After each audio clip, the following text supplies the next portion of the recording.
630-864-6711. That number again is 630-864-6711 or online at alphawealthgroup.com. What if the music stopped? If the familiar voices were silenced? If there were no breaking news updates? What if your companion and connection to your community came with a monthly fee? Don't worry, we're free local radio with you wherever you go, celebrating 100 years and looking forward to the next 100. We are broadcasters. Text radio to 52886 and let Congress know you depend on your local TV and radio stations. This message furnished by the National Association of Broadcasters. Now, your official weather forecast. Today will be very warm with clouds restricting sunshine. There will be fog in the morning, followed by increasing breeziness. Rain may impact the race by causing delays or shortening it. The high temperature will reach 81 degrees. I'm meteorologist Jason Caterina on AM 560, The Answer. Get the latest weather, traffic, and news updates online at 560theanswer.com. Portions of the following show may be pre-recorded. Now, from the Signature Bank Studios, this is Chicago's Morning Answer with Dan Proft on AM 560. The Answer.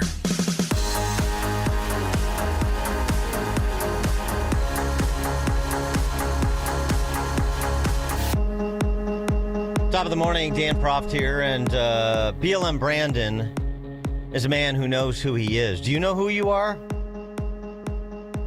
So this week, the City Council failed to override BLM Brandon's veto of a measure designed to reverse a City Council vote from a couple of years ago to phase out the tipped minimum wage. So they were going to reverse that. Brandon Johnson is having none of it because he knows who he is. He knows people need to make a living wage. And he is not going to have it where people are pitting brown and black business owners against brown and black workers. Not doing it because he knows who he is. What do you say to small restaurant owners in black and brown neighborhoods, especially who are really struggling and can't afford to stay open because of this? I reject the notion of pitting small black-owned business owners, as you described, against black and brown women who are making $12 an hour. They are not causing a disruption to our economy. We have seen more people applying for business license than we've ever seen in the city of Chicago. What did Lieutenant Governor Juliana Stratton run on? What was it, $25 an hour? We're talking about $12.73. Which is it? Does the party believe in $25 an hour, or does the party believe in $12.73? And let's pause that. Got to figure out who we want to be. I know who I am. I'm the mayor that's going to ensure that we have the most pro-worker city in America. Again, a $1.25 billion bond investment, over $600 million devoted to small businesses. That is the largest investment in the history of Chicago for small businesses. And yes, we passed paid time off. Yes, we've abolished the subminimum wage that has its vestiges tied to slavery. And black and brown women being forced to make ends meet off of less than $35,000 a year. That's an injustice. Does everything have its vestiges in slavery? Does nothing have its vestiges in economics? the dismal science? All roads lead back to slavery. The measure vetoed by BLM Brandon would freeze the subminimum wage at 24% of the city's $16.60 minimum wage. And BLM Brandon says all businesses should have to pay their workers the same minimum hourly wage, regardless of whether they earn tips. In addition to that, as Chicago restaurateurs are compelled to phase out the tip minimum wage by July of 2028, they have to then begin giving servers and other workers who earn gratuities 8% annual raises every July 1st. So you also, I mean, it's basically minimum wage. Everybody's a member of the teachers union. So we get 8% minimum raises on top of our guaranteed minimum wage that Juliana Stratton wants to take $25 an hour. Remember when it was a fight for 15? Now it's the fight for 25. You got to keep up because Brandon Johnson knows who he is. 312-642-5600, turnkey, alphawealthgroup.com, answer line and text line. if you want to give us a call on this. I mean, just a point of order on the economics, because there was a recent study out. I know this is of no interest to most Chicagoans. Nothing with respect to Economics 101 is. Most institutions of even medium learning, much less higher learning, any learning. So California, maybe this would provide some instruction. California's $20 fast food minimum wage raised wages in the sector by roughly 8% relative to the rest of the country, but employment fell by 2.3% to 3.9%, depending on the specification. The median was down 3.2%. That was about 18,000 lost jobs. The food away from home prices, the old FAFH prices, food away from home prices. In California, CPI rose 3.3 to 3.6% relative to controls.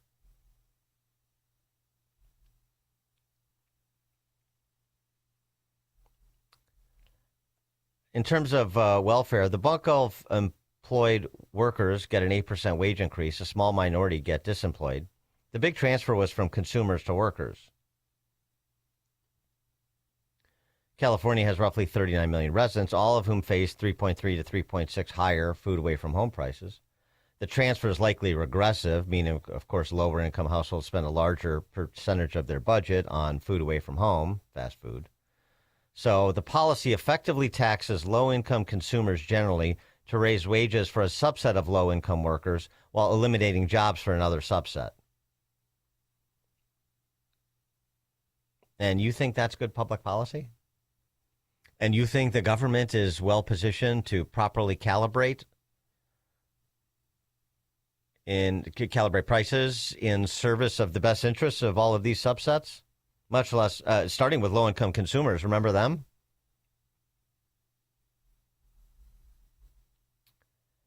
But I get it. We have to end slavery, and BLM Brandon Johnson is the great emancipator, because it's not just sub-minimum wage, the tipped minimum wage. That's a vestige of slavery somehow. You know, the explanation, the evidence, not important either. It's also the restaurant industry itself. The restaurant industry itself is a big plantation. Has been. And the great emancipator, Mayor Johnson, is trying to correct that. Mark, I feel like we've had this conversation multiple times, Mark. There are going to be public open meetings for you to participate in. Well, how am I going to hide reparations? I'm a black man in America calling for the reparations of black people. There is no hiding and escaping that. I'm taking a bold statement here. Here's what I actually need from the public. When we do have these public meetings, let's make sure that people participate in them and challenge city council not to do stuff like take wages away from black and brown people, because that in and of itself has its vestiges tied to slavery. And you just watched an entire city council in transparency try to take wages away from the very people who are part of an industry that has its ties to slavery. Nobody's hiding from that. I am boldly declaring that we need reparations in this city, and that's why I'm funding it. So I hope you will participate in those open public meetings. Yes. I'm looking forward to the open public meetings about reparations where people can be inspired by BLM Brandon's boldness to emancipate black and brown people in the city of Chicago who are subjected to slave-like conditions in the restaurant industry, which has its vestiges of slavery, being paid a tip minimum wage, which has its vestiges of slavery.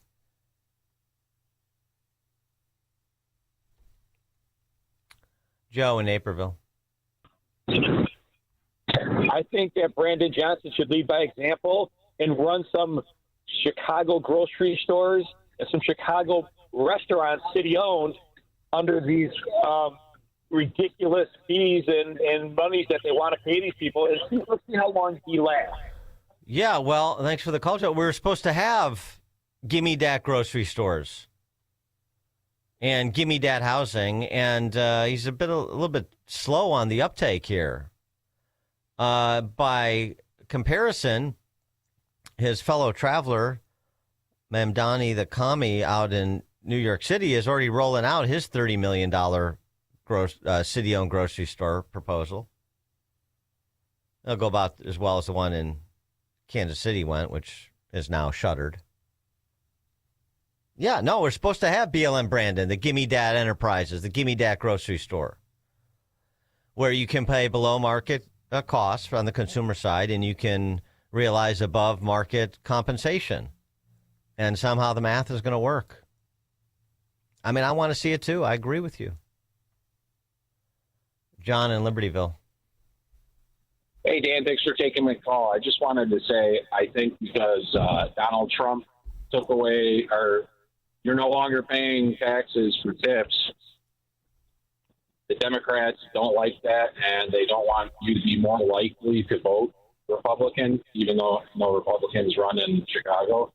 But I did want to know, will we ever have a Republican candidate or a conservative candidate in the Chicago race again?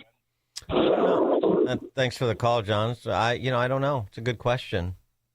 I don't know. We barely have Republican candidates for statewide offices in Illinois, much less in the city of Chicago.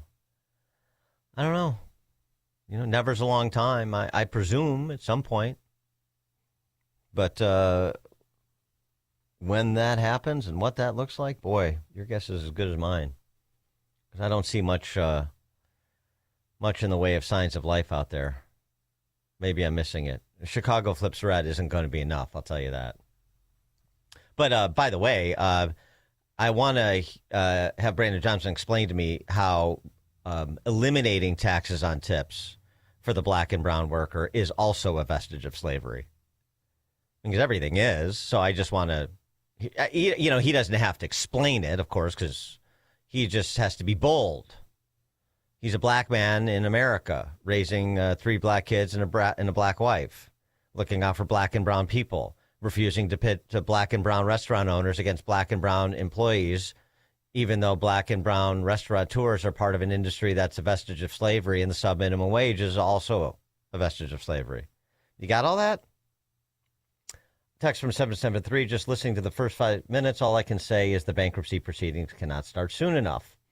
Indeed. Chris, Dan Ryan. Yeah, what will happen is basically that the restaurant people will realize that they have to pay people more money to do this job. So a lot more kiosks are going to happen, like in McDonald's and Burger King. Also, you're going to have a lot of people just say it's just not worth it. They're going to shutter their businesses. I mean, go down Van Buren Drive, and you can see all the shuttered businesses down there that used to be all prosperous, and now it's all gone. So I think that's a good example for all of us to follow. Thanks for the call, Chris. Well, what's the occupancy rate on Bull Mish these days? Historic high. George in Naperville. Yes, Dan, don't be silly. We all know who Brandon Johnson is. He's the man who didn't pay his water bill. Thanks for the call, George. Everybody's known tough times, but he's come through it with flying colors, and he's building a bigger, better something Chicago. Bigger, better, stronger, safer. Is that the cadence? Do I have that right? I'm told it's going very well. I mean, mainly by Brandon Johnson and the Chicago Political Press Corps, but less so by anybody who actually lives there. Dan Proft, Chicago's Morning Answer. Hear about the big stories of the day, then talk about them right here on Chicago's Morning Answer on AM 560. The Answer.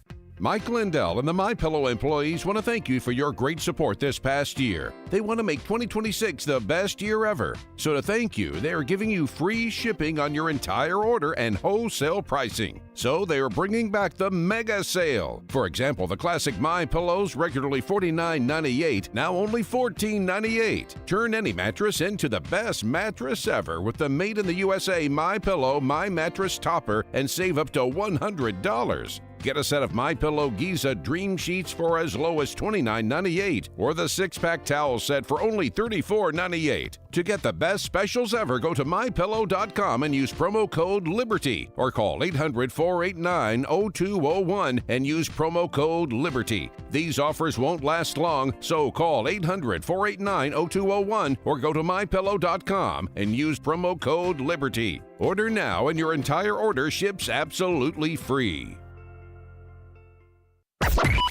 AM 560, The Answer. Coming up at 5:38, developments with respect to peace in the Middle East, and President Trump says it's not necessary for me to meet with Pope Leo. That's 5:38. Now we check the headlines. Good morning. It is 47 degrees here in Chicago on AM 560, The Answer.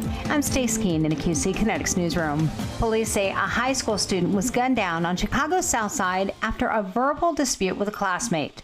16-year-old Eric Phillips reportedly had argued with another teen who attended Hyde Park Academy High School. Witnesses told authorities that the suspect and the victim were supposed to have a fight after school. Phillips was shot at least 5 times. He was rushed to the University of Chicago Medical Center where he was pronounced dead. A 16-year-old girl was wounded. She was taken to the hospital and listed in fair condition. 4 people are in custody after a stolen vehicle crashed into a restaurant on Chicago's northwest side.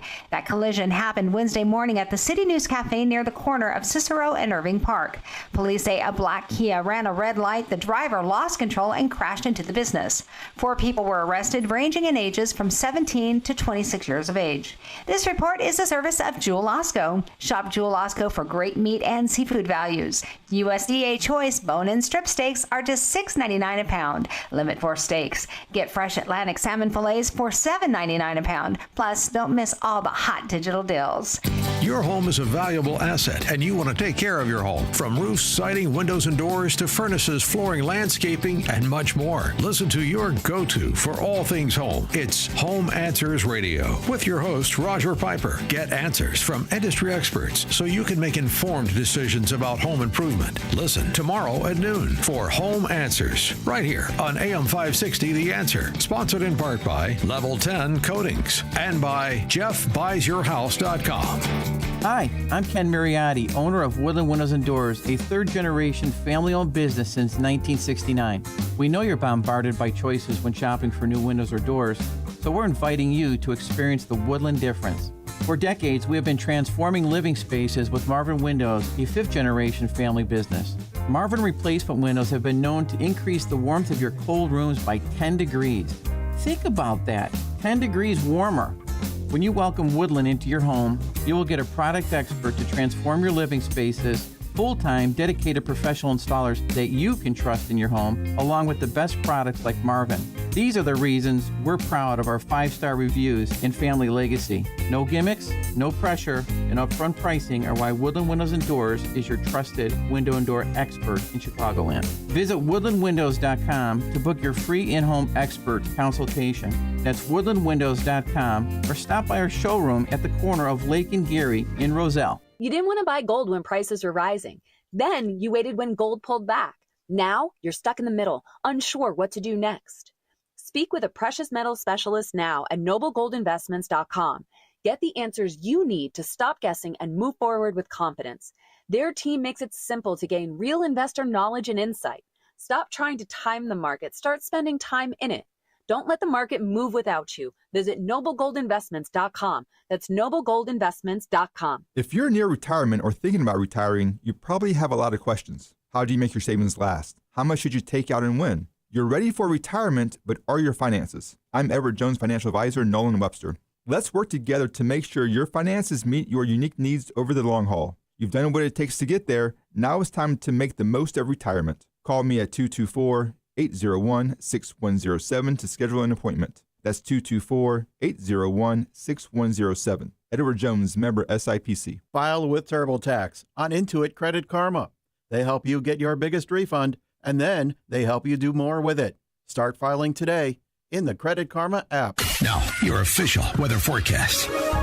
Today will be very warm with clouds restricting sunshine. There will be fog in the morning, followed by increasing breeziness. Rain may impact the race by causing delays or shortening it. The high temperature will reach 81 degrees. I'm meteorologist Jason Caterina on AM 560, The Answer.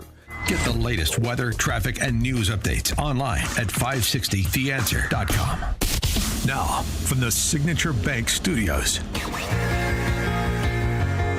If you're looking for the latest news, insight into what it means, and the sharpest opinion, there's only one station in Chicago where you can turn, and it's this one. We're AM 560, The Answer.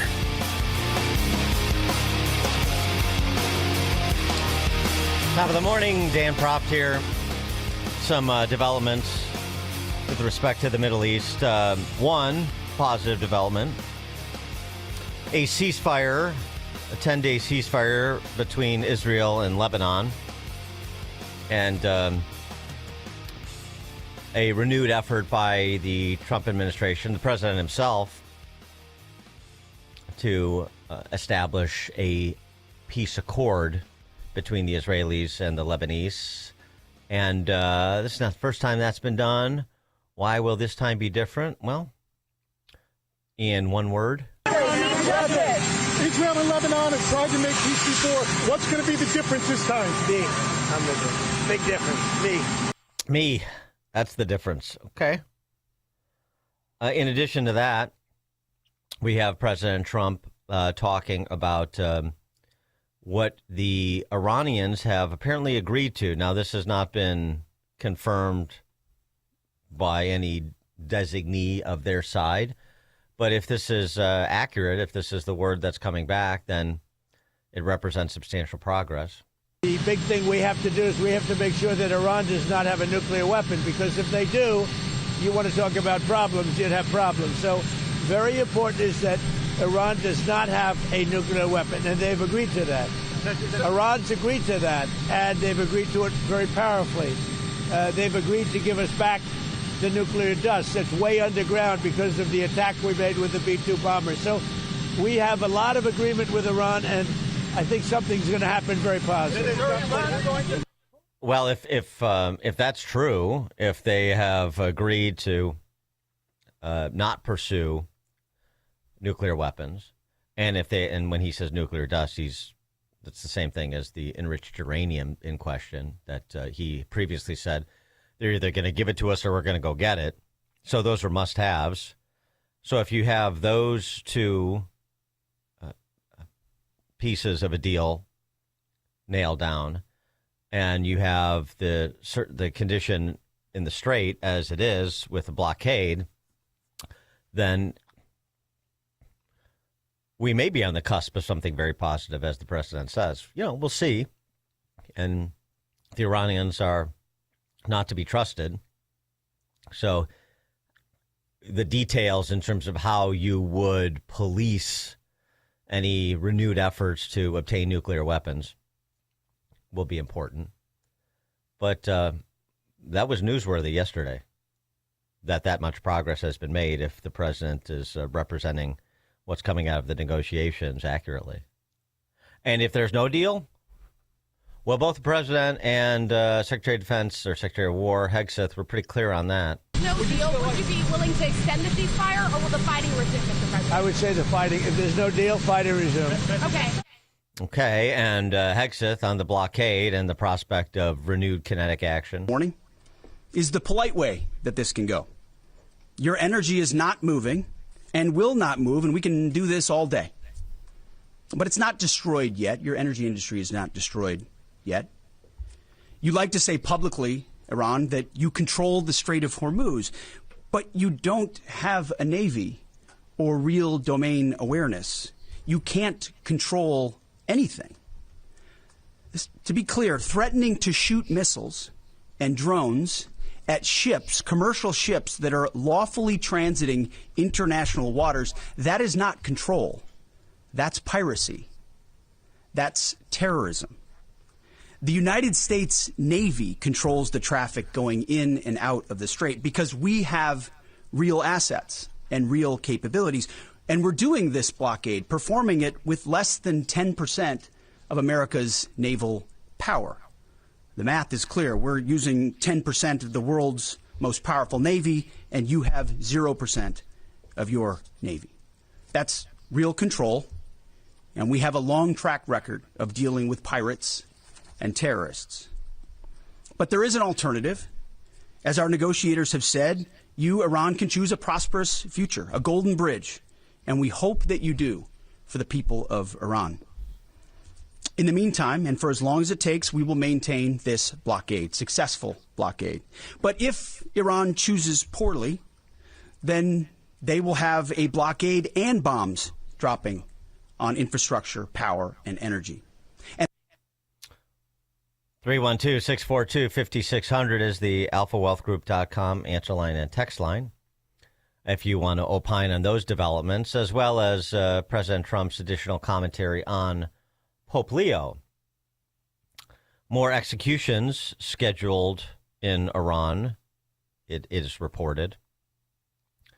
President Trump asked about that, and lobbed a brickbat in the direction of the pontiff. Iran's going to execute 4 more protesters, accordingly, including the first women protester. What do you tell Iran? Well, tell that to the Pope. What did you say? Tell that to the Pope. You want to patch things up with the Pope? That Iran is going to... Did you just hear that? Iran is going to execute 4 people, including a woman?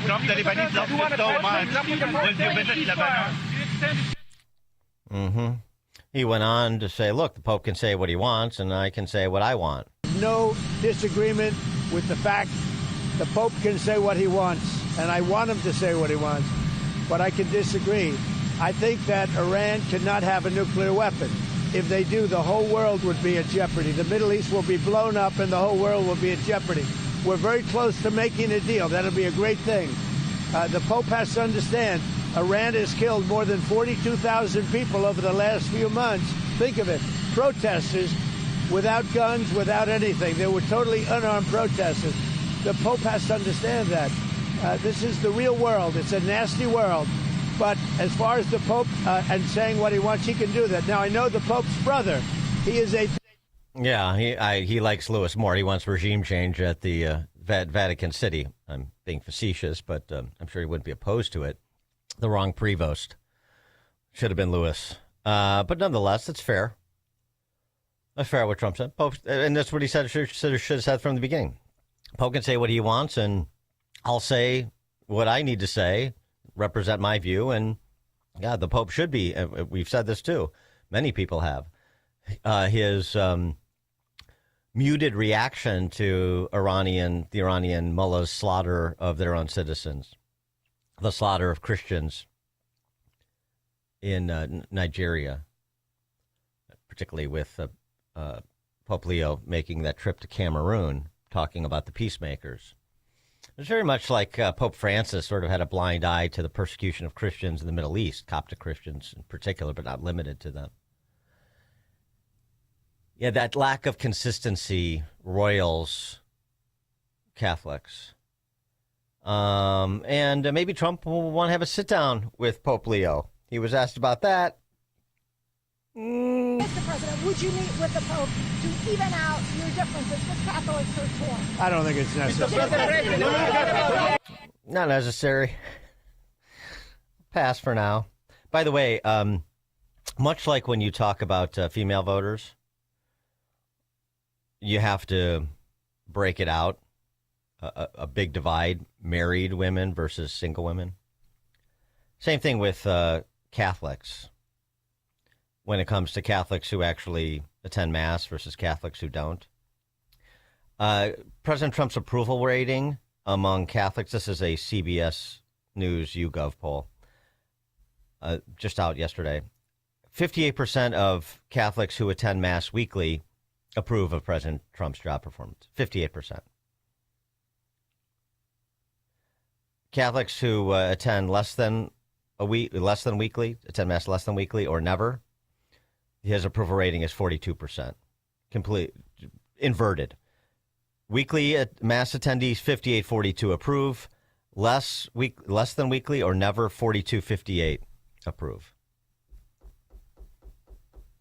So, don't let this contretemps between Pope Leo and Trump lead you to conclude what the D.C. press corps is trying to promulgate, which is this is creating a schism within the church, is creating a schism between Catholics and evangelicals, with Franklin Graham rallying to President Trump's defense and the meme and so on and so forth.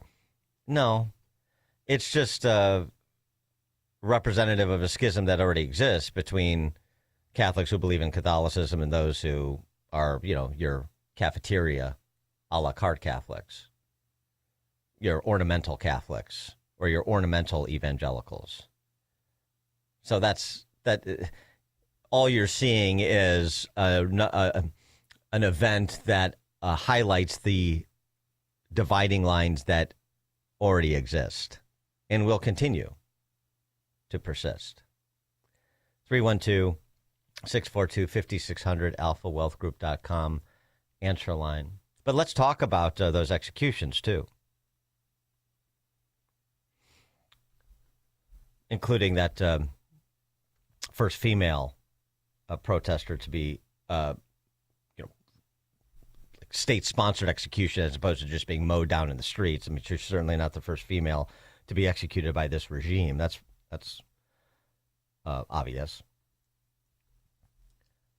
Elizabeth Banks, the actress, she was on a podcast recently talking about her character in Hunger Games. And, of course, she talked about her character's story arc, and then she made the analogy to President Trump. And she had a message for the white ladies of America.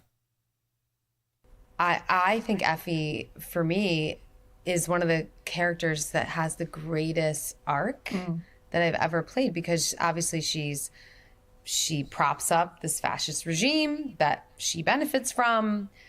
And it's not until she realizes who, really comes to care for and see how unfair it is when they want to pull Katniss and Peeta into the games again. Like, that's not the deal here, and it's not supposed to be like this. And now she's like, wait a minute, hold on. I think in Catching Fire, when she's like, I want to be part of this team, and you really see her struggling, and then by the end, she's like a revolutionary. She gets turned by the events of it. And I think I wish more of us were becoming revolutionaries. Yeah. Effie is the model, guys. She's the model. I don't understand the 53% of white ladies that didn't vote for Kamala. Yeah. Well, yeah, I mean, yeah. What were you thinking? Oh, well, if there are any white ladies who'd like to respond, 312-642-5600. Dr. Sheila Nazarian is an Iranian expat. She and her family fled these Islamist revolutionaries because her dad was put on the extermination list. She had a message for Elizabeth Banks and all of those erstwhile feminists who are turning a blind eye to the persecution of women in Iran because of their blind hatred for Trump. Believe that if a woman is killed and she's a virgin, she goes to heaven.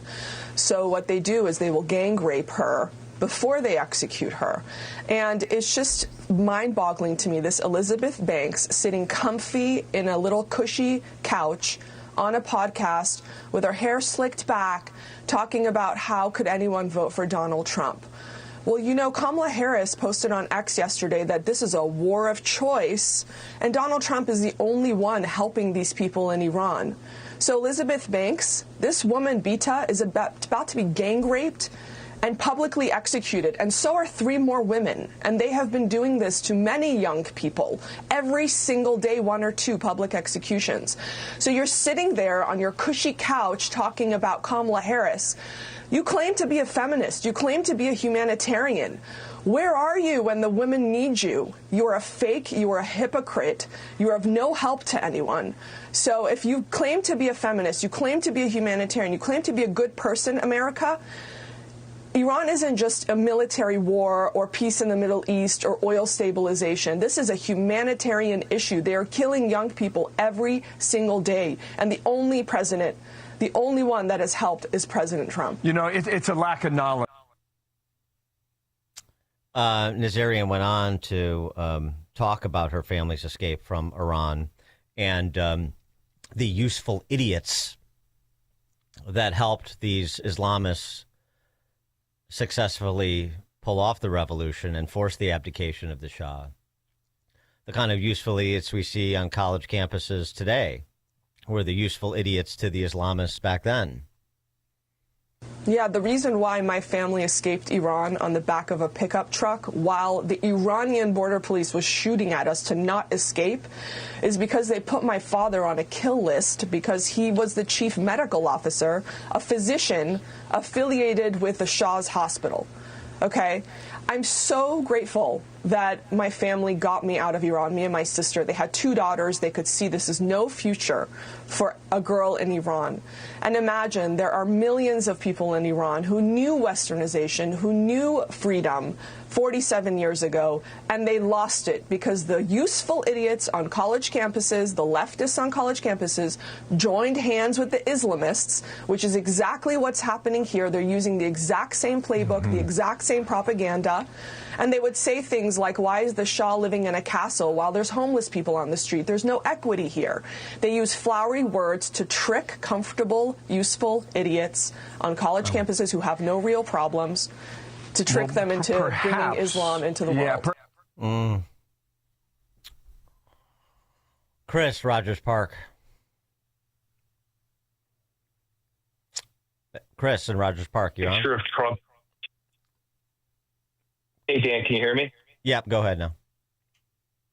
Hey, I'm really surprised when Trump came out with this picture of Jesus and the liberals and CNN went nuts about it. Nobody made the point that in Islam with Muhammad, you could never, ever, ever, ever even think about doing something like that in Iran. I mean, that's the point to be making. Well, it's one of the points. I mean, obviously, we know. I mean, do people have any institutional memory? I mean, you're right about that, of course. I mean, the Danish cartoonist, the Charlie Hebdo massacre. I mean, of course, yes. Yeah. We understand how totalitarians react to parody or criticism, for that matter, or protest, as we know in Iran. I mean, this is not new, but it is absolutely being soft pedaled by the left. Absolutely is. Thanks for the call, Chris. Craig in Mount Greenwood. Hey, thanks, Dan, for taking my call. Listen, I'm real surprised that Pope Leo took the bait or something like that and joined the useful idiot crowd, because he never said a word about anything about all kinds of terrorist things and innocent Americans being killed, innocent Jewish people getting killed, none of it. And it wasn't until this whole thing with Trump, and then now he chimes in on that. Then he made inaccurate statements about what the Bible says about war and about, God was involved in lots of cultures and that, like the priests of Baal and that. That was God was behind or supported that. Yeah. J.D. Vance went through the notion of just war theory. Yes, right. Yes, exactly. Okay. No, that's right. Mm-hmm. But Pope Leo, why would he, in his position, go ahead and join these people like this and everything? Because all it does is it gives a bad name, and non-denominational Christians don't want anything to do with that kind of political garbage. And for him to do it is so outrageous. And can you understand why he would do it? Why he would join the useful idiot crowd? I don't know. Thanks for the call, Craig. I don't know Pope Leo, so I don't know. I think he has perhaps a complicated picture of America. He's a Chicagoan, but he spent most of his time out of country in his, vocational life. So I don't know. I mean, is he influenced by the cardinals and the bishops and the positions they take on immigration policy? He's made a lot of sort of typically generic statements about war and peace and the stranger. And that's all well and fine as long as you're speaking about things theologically or philosophically. The problem is he waded into the political plane, even though he didn't concede that he did, but he did, when he started to make statements like unjust war or God is never on the side of the warrior. And those things are, whether they're accurate or not, and I think they're both inaccurate, they're definitely political, and they were intended to be political. And to suggest they were not intended to be political is like Trump saying the meme that he put out, he thought he was being represented as a doctor. Okay, don't bull jive me. I'm not going to repeat something that is obviously untrue. That's what the left makes us do. I'm not going to live by lies, no matter the repository. But in terms of why he would choose to do these things, the overwhelming one-sided narrative from the left, could that influence a pope that may lean left? Possible. Hard to know. We'll keep discussing it. It's now 6 o'clock at AM 560 WIND Chicago. They were up into the wee hours in the House. I'm Dave Anthony, Fox News. Without objection, the bill is engrossed, read a third time, and passed. That unanimous consent at about 2 a.m. came after a lot of dissent in the House over extending a controversial FISA provision key for national security set to expire Monday, so they only approved a short-term version. It's a 10-day extension for Section 702 of the Foreign Intelligence Surveillance Act, now expiring April 30th. There was enough Republican opposition to reject a 5-year extension with some changes to the FISA program, or an 18-month extension with no changes, supported by President Trump. It's been a years-long debate weighing national security and privacy concerns. The program allows federal agencies to spy on foreigners outside the country, but Americans' communications can be collected and analyzed without a warrant as part of those investigations. Fox's Chris Foster. There's going to be one more Democrat in the House, a Bernie Sanders-backed progressive. We did the impossible, and we won. Anna Lilia Mejia won a special election in New Jersey to fill the House seat left vacant when fellow Democrat Mikey Sherrill became governor. Mejia beat Republican Joe Hathaway by about 20 points. It's day 5 of the U.S. military blockade on the Strait of Hormuz, blocking all ships to or from Iran's ports, and so far 14 ships have been turned away. President Trump says the U.S. blockade might end up being more powerful than the bombing, as the blockade is estimated to be costing Iran up to hundreds of millions of dollars in losses per day. The president says, believe it or not, the U.S. is on better terms with Iran right now. He thinks a more permanent deal is coming, and the ceasefire may not need to be extended. That's Fox's Matt Finn in Dubai, and as that ceasefire with Iran is in week 2, it is day 2 of the one between Israel and Lebanon, where Israel has been waging war against Hezbollah militants. More than 2,000 people have been killed in that fighting. 1 million others have been displaced, and some are returning home today as that truce holds. America's listening to Fox News.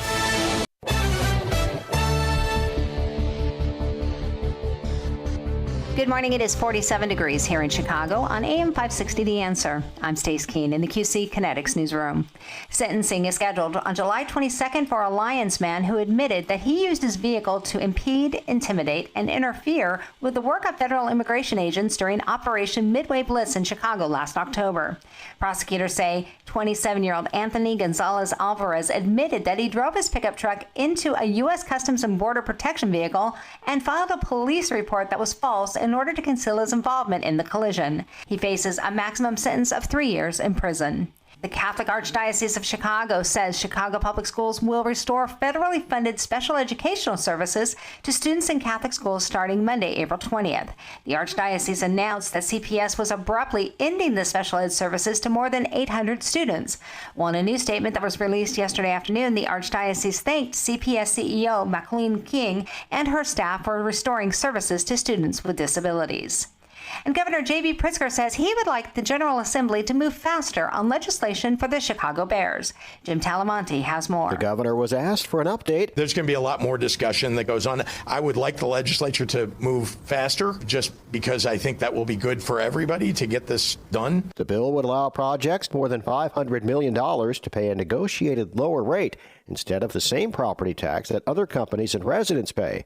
It would allow the construction of the facility to be done sales tax-free for 10 years. Brian Costin of Americans for Prosperity, Illinois, said the bill would be catastrophic. It forces people to pay the property taxes of mega millionaires and billionaires. I'm Jim Talamonte. News is a service of American Beam and Steel, structural repair licensed contractors for your home and business. Search for American Beam and Steel online to schedule your consultation directly with the owner, Mark. American Beam and Steel.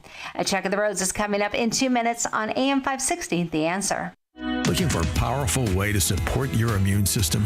Now's your chance to win a free bottle of Virago, the immune enhancement cocktail made with 23 science-backed ingredients, including vitamins, minerals, antioxidants, and natural nutraceuticals designed to support your body's natural defenses.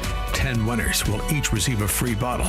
Hey, don't miss your shot to boost your wellness routine. Enter today at 560theanswer.com/immune. That's 560theanswer.com/IMMUNE. Sign up for the AM 560 Answer Advantage to get early alerts on event ticket sales, special discounts, and contest opportunities. Sign up today at 560theanswer.com/advantage.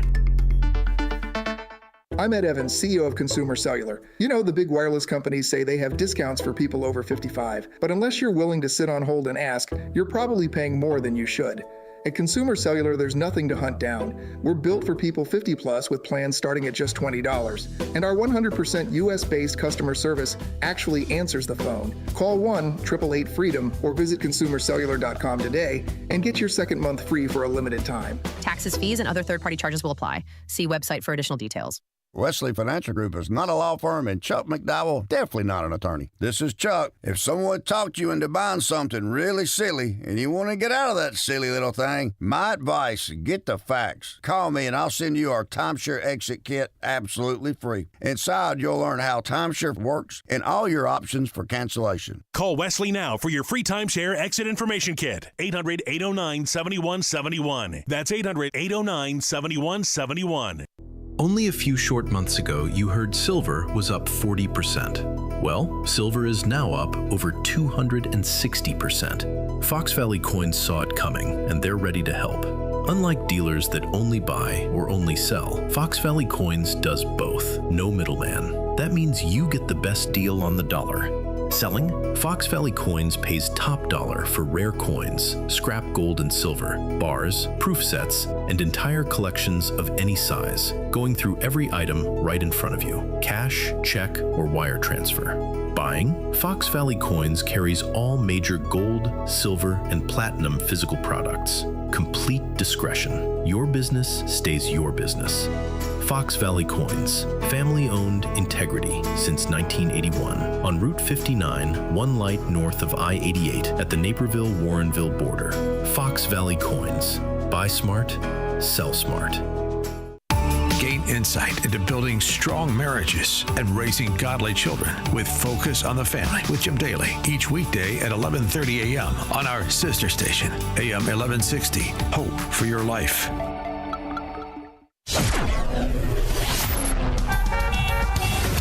Taking a look at the roads from the Team Hochberg Traffic Center, I'm Sue Aller.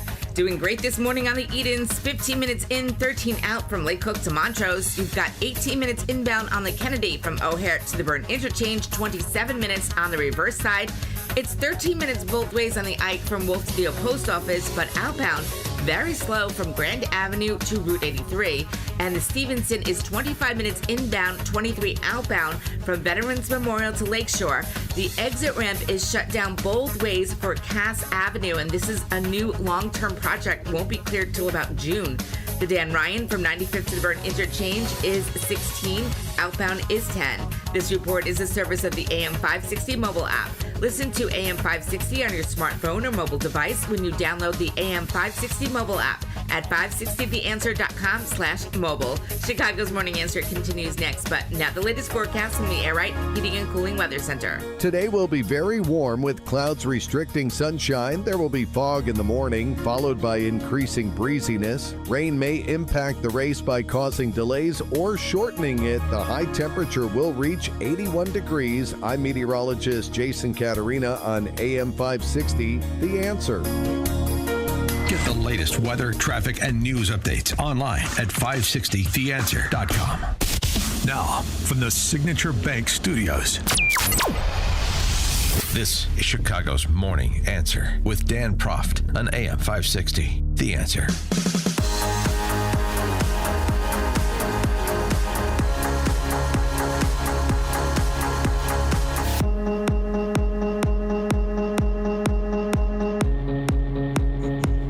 Top of the morning, Dan Proft here. Just a postscript on the Leo Catholic Church discussion. Because I know when, Pope Francis said some of the things that he said of a political nature, policy nature, Supich locally, now Pope Leo in this contretemps this week that we've been discussing. I know the venom comes out, and there are completely disproportionate statements that are made about Catholics, about the church, about the faith. There's a lot of conflation. So, I mean, people who say, for example, that the Vatican is just one big money laundering operation, or the Catholic churches, that's a clownish position. There's nothing intellectually rigorous about that. And as Trump said to Pope Leo, you can say whatever you want. But I get to have my view, too. So I'm sharing it. Completely absurd position. And there's a lot of Catholics or former Catholics left the church because of the transgressions, which have been well documented. We've talked about in this show. I've talked about for years and years and years. The transgressions of men in the church. Men of the cloth. Yep, that happened. But the faith is distinct from the men who are supposed to be its representatives. And there's nothing infallible about man, including men of the cloth.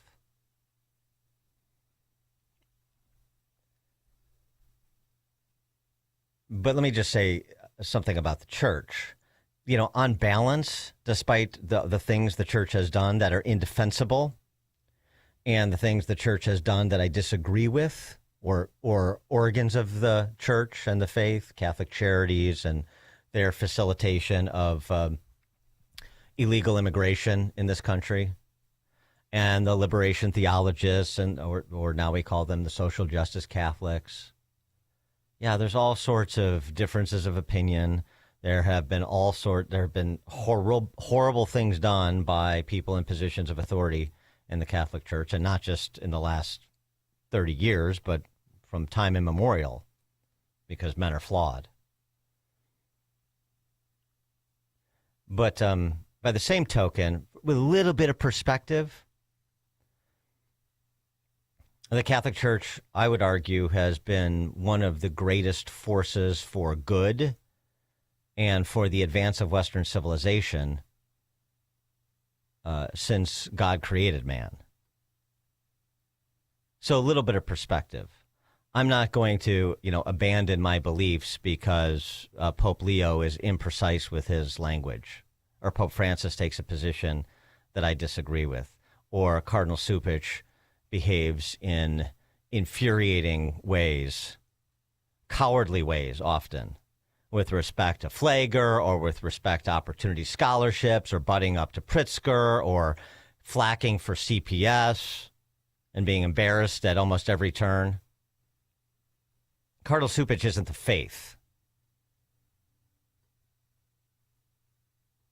So this is not, I'm not a Catholic propagandist or whatever, but I mean, you can heap whatever nonsense that I've seen this week and the conspiracy theories I hear, including from some erstwhile conservatives.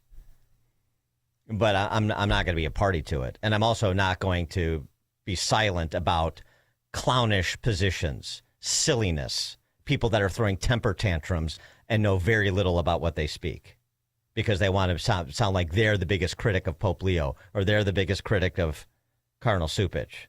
I mean, it's okay to get your ire up. They get mine up. But it's not okay to say things that are recklessly and demonstratively untrue. Larry in Elmhurst.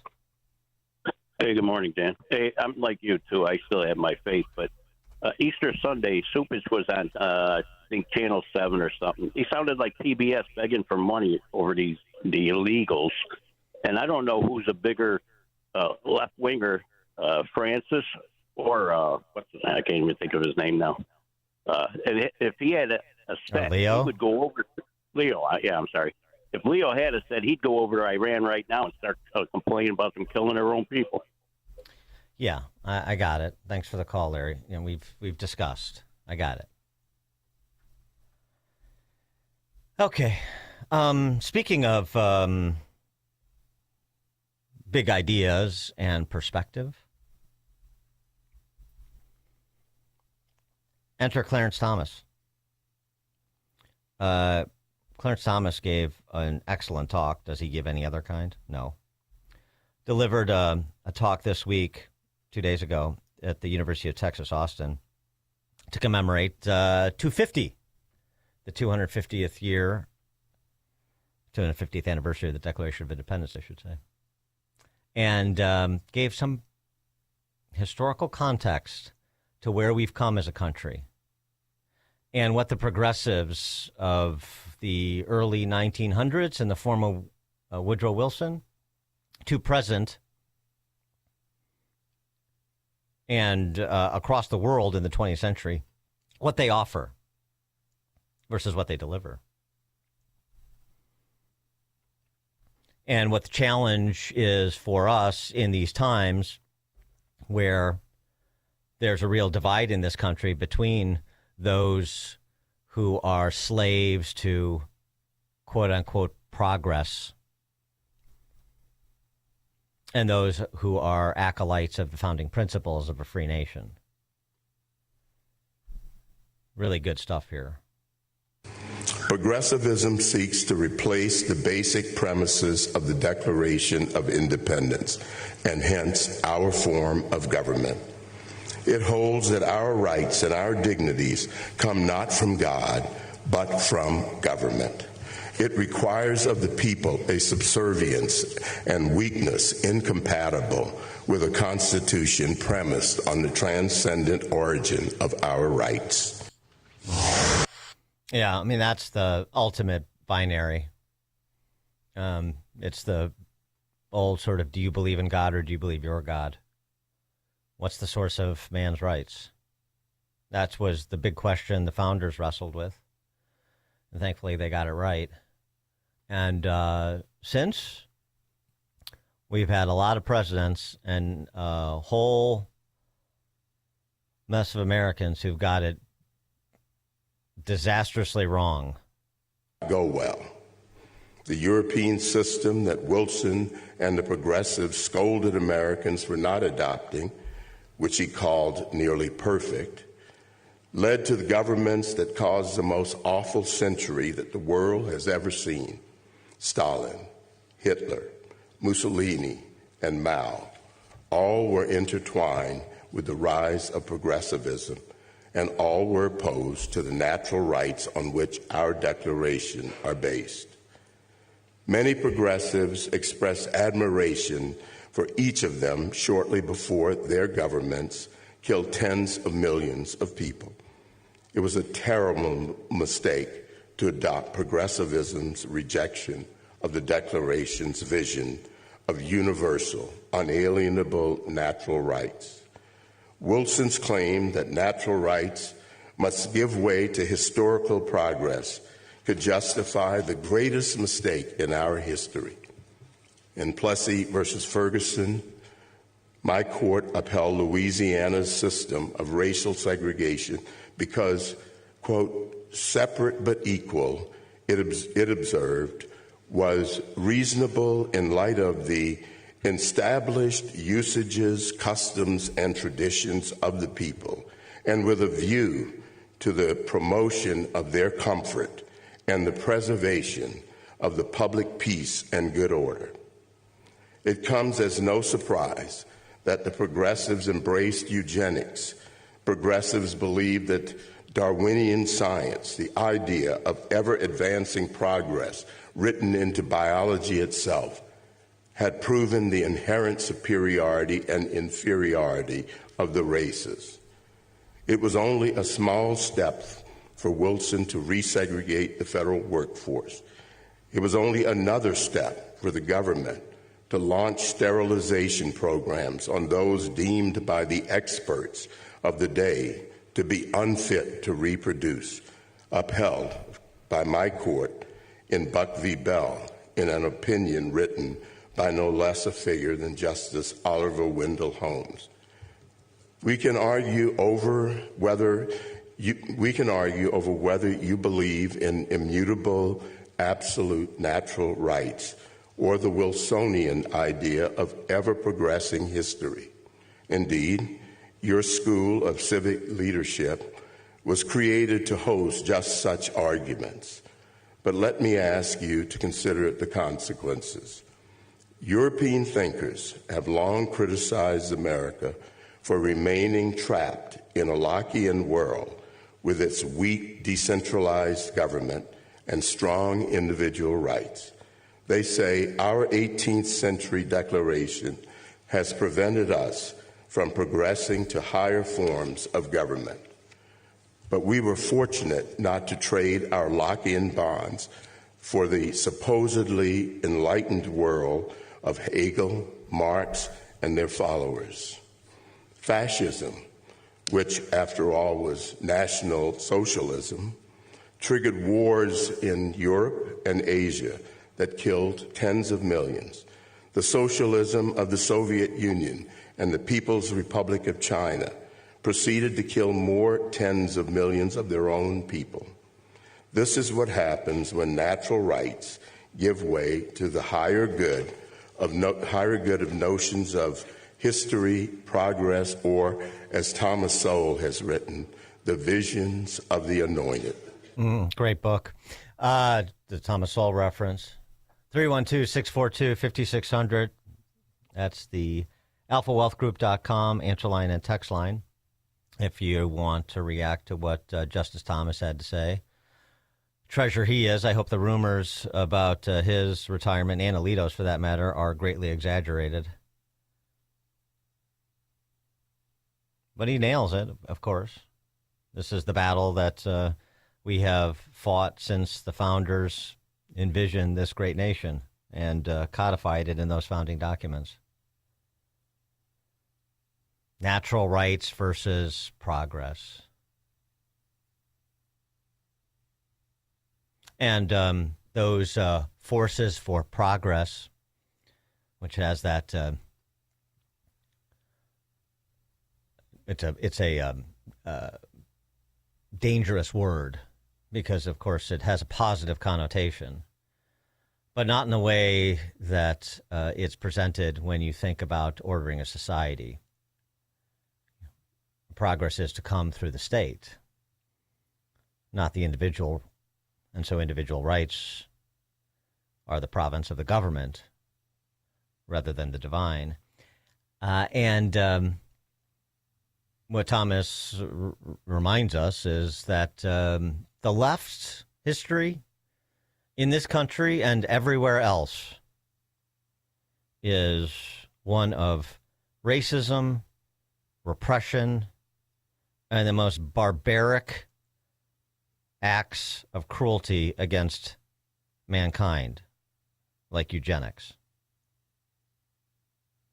And so what's the challenge for you and me and every other American today, 250 years removed? Same old challenge. Same old conflict of visions, same old demand of every free person. Courage. The formation of every virtue at its testing point, as C.S. Lewis observed. The need for courage. I say it all the time about Illinois. Anywhere you find a free people lacking in courage, you will find failure and misery.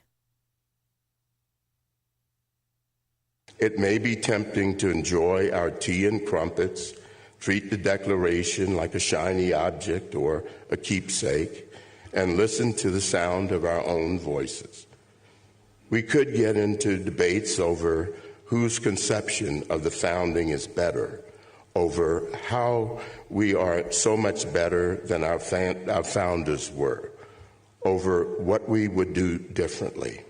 We could be careful to not do anything that exposes us to criticism, costs us friends, or hurts our career prospects. But in my view, we must find in ourselves that same level of courage that the signers of the Declaration had, so that we can do for our future what they did for theirs. Each of you will have opportunities to be courageous every day, whether your calling in life is as a day laborer, a stay-at-home mom, a small business owner, an educator, an office worker, a judge, or some other endeavor. It may mean speaking up in class tomorrow when someone around you expects you to live by lies.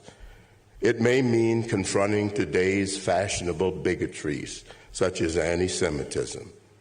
It may mean standing up for your religion when it is mocked and disparaged by a professor. It may mean not budging on your principles when it will entail losing friends or being ostracized. It may mean running for your school board when you see that they are teaching your children to hate your values and our country. It may mean turning down a job offer that requires you to make moral or ethical compromises. One thing I do know to be true. It will mean waking up every day with the resolve to withstand unfair criticism and attacks. These are the choices that we will confront, that will confront you, and you must decide whether to respond with timidity or with courage, as the signers of the Declaration did. 312-642-5600 to give us a call on the alphawealthgroup.com answer and text line. Greg Schomburg. Boy, Dan, listening to that, I've got three real quick points. The first thing is it's so refreshing to hear someone answer in a comprehensive manner that touches upon the philosophic, the psychological, the governmental. I mean, every aspect of it was contained in that answer, and it was done concisely. And the second point is this. For those of you who are maybe younger in the audience who did not sit through the confirmation hearings of Clarence Thomas in the early 90s, I think it was like 90 or 91 that he went through it. It was brutal. They put that man through just absolute agony on TV. In fact, he referred to it as electronic lynching. The high-tech lynching of an uppity black man. Mm-hmm. Exactly. The chief antagonist in that whole process was that jerk Biden. He sat there, and looked down at that man, and it was just heartbreaking. And my third and last point is this, is that the follow-up on Justice Thomas's point that there's a calling for each of us. God uses people who are going to undergo difficulties in pursuit of godly principles. And there is no one in our time that has evidenced that more than, I think, Clarence Thomas. Because from that standpoint of being absolutely very tenuously whether he was going to be improved or not, he has become the greatest in terms of justices, I think, of our era. Thanks. No question. Thanks for the call. I mean, he's right there with Scalia for the last, in terms of the last 50 years for me. And of course, he is a great intellect who's been pilloried. I mean, from the confirmation hearings forward, and caricatured,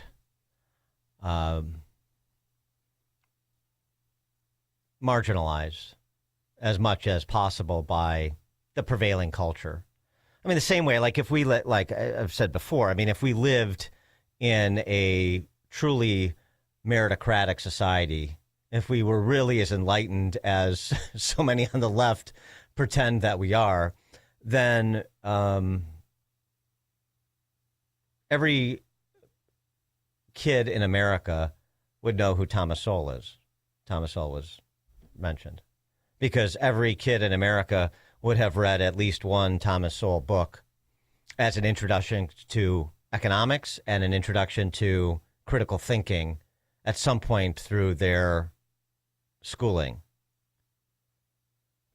But these people are sidelined by those who control the institutions and have dutifully corrupted them, because those institutions were taken over by the progressives, as they call themselves, which should have a negative connotation, many generations ago, and methodically decimated into, totalitarian re-education camps, particularly the government schools. Yeah, no, I mean, Clarence Thomas is special. No question about it. Text from 847, why in the world are we talking about retirements? Our side always looks for new ways to lose. Well, I'm not bringing this up out of nowhere. President Trump was asked about both Alito and Thomas recently and basically said, I'll be prepared to make nominations if I'm, compelled to. So it's swirling out there. And I suppose part of it is, getting up into their mid-70s and looking at, do I want to take a risk that we get J.D. Vance or Rubio or whoever, another Republican president, another conservative originalist president following Trump in 28, or do I want to bow out now so Trump can nominate, the next generations, or at least approximations of Alito and Thomas, and have them confirmed now with Republicans in control of the Senate so that they can be on the bench for the next 20 or 30 years. I mean, it's not a improper consideration. Glenn in Orlando. Yeah, hi, Dan. The Constitution, the Statue of Liberty, the Liberty Bell, these are not door prizes. They're part of our history, our Judeo-Christian values. I hope that as we approach our 250th anniversary, everybody takes some time to understand our history and the values that we were originated from, and just understand how valuable they are. It's really something what the founders did to establish a country. Learn your history. Well said, Glenn. Thank you. All right, let's check the headlines. Good morning. It is 49 degrees here in Chicago on AM 560 The Answer. I'm Stace Keene in the QC Kinetics newsroom. The Trump administration is reducing the number of flights this summer at O'Hare Airport. U.S. Transportation Secretary Sean Duffy and the Federal Aviation Administration have announced that O'Hare's daily flights will be limited to just over 2,700 from May 17th through October 24th. The FAA cited safety and efficiency for the change at O'Hare. The Chicago Teachers Union is pushing Chicago Public Schools to cancel classes on May 1st so that parents and families can take part in planned May Day protests against President Trump's policies. CPS CEO McLean King said that schools will be open on May 1st, but left the door open to the possibility of the school board publicly voting to change the calendar. This report is a service of Team Hochberg. They've helped thousands of AM 560 listeners with the best rates and services. Let Team Hochberg help you by visiting 56david.com or call 855-563-2843. That's 56david.com. Atlantic Coast Mortgage, Equal Housing Lender, NMLS 613114. A check of the roads is coming up in 2 minutes on AM 560 The Answer. Scott Jennings explains the huge difference between us and them. F-15E fighter jet was shot down. Now, there were two pilots in the plane. Both were rescued alive. God bless the U.S. military. They showed the world the difference between us and them. We leave no one behind, while Iran spent the weekend hanging protesters in the streets. The Scott Jennings Show, weekdays at noon, right before Hugh Hewitt at 2 on AM 560. The Answer. Your financial future deserves more than just a financial strategy. It deserves a dedicated resource. Meet Michelle Ashute with West Point Financial Group, a Mass Mutual firm. With almost 2 decades of experience, Michelle builds lifelong relationships, guiding families through legacy strategies from grandparents down to grandkids, helping people secure their financial independence. Michelle Ashute is focused on needs, not just numbers, and that means retirement planning, life insurance, and estate planning strategies. Whether preparing for college, retirement, or protecting your business, Michelle's needs-based approach helps you prepare for life's biggest moments. Start Start building your financial future today. Call Michelle at 224-499-3665. That's 224-499-3665. Michelle Shute of West Point Financial Group, helping you earn, learn, and secure your tomorrow. Local firms are sales offices of Massachusetts Mutual Life Insurance Company. Mass Mutual, Springfield, Massachusetts, 01111-001, and are not subsidiaries of Mass Mutual or its affiliated companies. Michelle Shute is a registered representative of and offers securities through MML Investor Services, LLC, member SIPC. Supervisory office located at 30 South Wacker Drive, Suite 2700, Chicago, Illinois, 60606. A sacred season is approaching, a time to remember God's deliverance, the night he brought his people out of bondage and into freedom, Passover. This year, many of God's people will observe Passover under the shadow of war. Across Israel, red alert sirens pierce the air. Families rush to shelters with just seconds to spare. The elderly fear they'll be left behind. Parents hold frightened children as explosions shake the night. Sleeplessness and uncertainty are now part of daily life there. But Passover reminds us that God hears the cries of his people and answers with love and compassion. That's why the International Fellowship of Christians and Jews is on the ground in Israel, providing food and emergency supplies, equipping bomb shelters, and caring for the elderly and Holocaust survivors, bringing comfort and safety to God's children. Join Christians around the world in praying for Israel during this sacred Passover season, asking God to bring protection, comfort, and peace to the Holy Land. Stand with Israel in prayer today by visiting supportifcj.org. That's supportifcj.org. In his new movie, The Dragon's Prophecy, Dinesh D'Souza brings the new Middle East into focus with a message of perseverance, faith, and a shared global destiny. Could the fate of the world, of humanity itself, be somehow tied to this place? At long last, we have peace in the Middle East. Israel and Christians are coming together in a way they have never been before, since the book of Acts. But is this the end of Hamas and radical Islam? What does the Bible say? We have to become fighters in the spirit for God. We don't accept what the enemy wants to do with our culture. We don't accept what he wants to do with the nation. If we keep fighting, we win.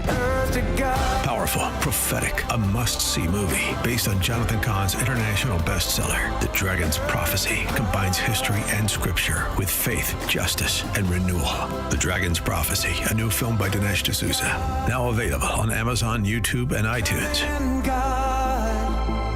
File with TurboTax on Intuit Credit Karma. They help you get your biggest refund, and then they help you do more with it. Start filing today in the Credit Karma app. Taking a look at the roads in the Team Hackberg Traffic Center, I'm Sue Aller. 14 in, 13 out on the Edens from Lake Hook to Montrose. The Kennedy is 20 minutes inbound from O'Hare to the Burn Interchange. Outbound is 27, very slow from Park Road to the Edens, and that's because of an earlier accident that has been cleared away. You've got 14 minutes both ways on the Ike from Wolf to the old post office. The Stevenson is 25 in, 22 out from Veterans Memorial to Lakeshore. Now, we have a new long-term construction project closing down the exit ramp for Cass Avenue. That's in both directions. 17 in, 10 out on the Dan Ryan from 95th to the Burn Interchange. And we are shut down on the south side in Gage Park on Western Avenue both ways between 59th Street and 57th Street, and that's because of an accident. This report is a service of AutoZone. Get in the zone. Starting stronger starts at AutoZone, where they've got battery solutions in the form of free battery testing, free battery charging, and replacement batteries that fit your needs. That's what makes them America's #1 battery destination. Get in the zone, AutoZone. Chicago's Morning Answer continues next, but now the latest forecast from the Air Right Heating and Cooling Weather Center. Today will be very warm with clouds restricting sunshine. There will be fog in the morning, followed by increasing breeziness. Rain may impact the race by causing delays or shortening it. The high temperature will reach 81 degrees. I'm meteorologist Jason Caterina on AM 560, The Answer. Get the latest weather, traffic, and news updates online at 560theanswer.com. Now, from the Signature Bank Studios. Only the biggest stories, only the biggest guests, and only the biggest opinions. This is AM 560, The Answer.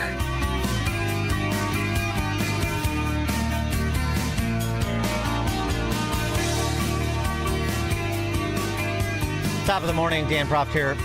A postscript on our discussion about Clarence Thomas and his speech at the University of Texas, Austin on Wednesday, remarking upon the 250th anniversary of the Declaration and the philosophical divide in this country. that dates back to its founding and the fight that has persisted over natural rights versus rights that are derived from the state to the present. Something else Thomas said, a roundtable discussion, not part of his speech, but a roundtable discussion that goes back to that admonition he offered at the end of his remarks about the need for courage. I mean, just to put a fine point on it, I think if we don't stand up and take ownership of our country and take responsible for it, we are slowly letting others control how we think and what we think. I think the beauty of going to school is that you learn how to think for yourself. You develop the discipline to think things through. If you think it's losing confidence, then you get up and you participate. You don't sit on the sidelines. You think that the state is being run and inconsistent with how you feel, then you get up and you participate. You prepare yourself. If you think that the medical profession is not right, well, you become a doctor or be a medical person, and you deal with that. I think we need to take ownership of our country. It's our country. Yeah. A lot of excuses for innocent bystanderism. But I think we all know they're cop-outs. And just a reminder of some examples of what we're up against now as the quality of the thinking has declined because the quality of the instruction in these institutions has declined, certainly since Clarence Thomas was at Yale. Guess who's at Yale now? Hassan Piker, this crank, who is one of, if not the most populist leftist podcaster.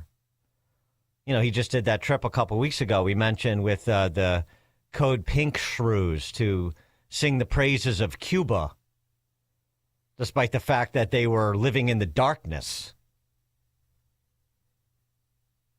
The most popular leftist podcaster, or one of them, millions of people, and he is a profane, intolerant ignoramus who, I mean, this is the kind of guy, God forbid he ever got anywhere close to the machinery of power, because he would be one of those dutiful Reds who would be happy to serve in the role of La Ventreberia and monsters of regimes and history from lore. Hassan Piker at Yale, Clarence Thomas's alma mater, at least for law school, participating in a debate. And the thesis of his position is that the fall of the Soviet Union was one of the great not the Soviet Union, the fall of the Soviet Union was one of the great catastrophes of the 20th century. Why? Because it gave rise to America as the standalone superpower. The fall of the USSR was one of the greatest catastrophes of the 20th century. Just wait, listen, maybe you'll agree. Not only was there incalculable harm done to every single country under its banner, child prostitution, skyrocketing suicide rates, life expectancy plummeting, but America was no longer contested around the globe. And it is precisely because of the end to that multipolarity that we saw accelerated neoliberalism that is devastating every Western nation right now. Unlimited and unchecked greed.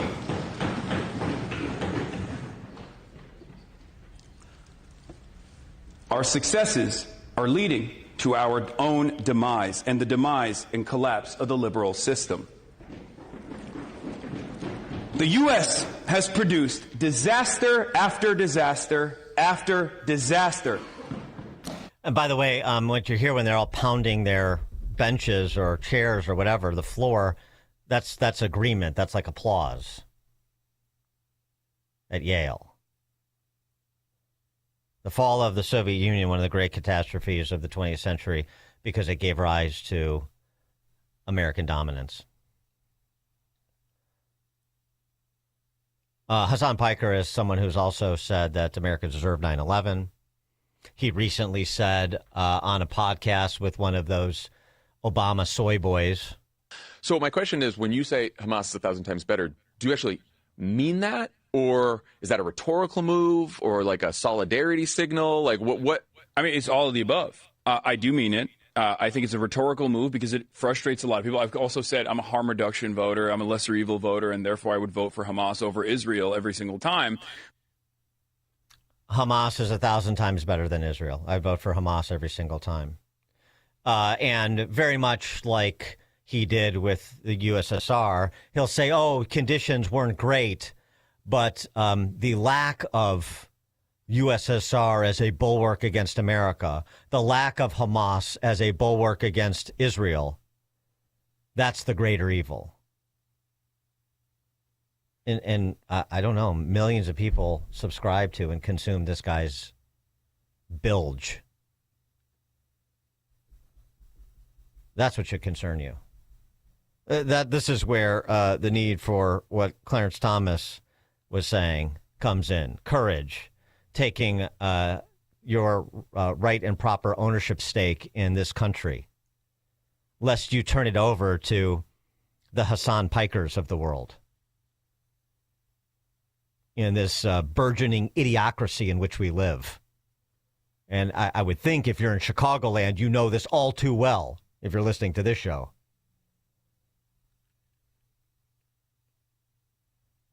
What do they have to offer? This revisionist history and these characterizations in the present. AOC riding her bike around town in New York,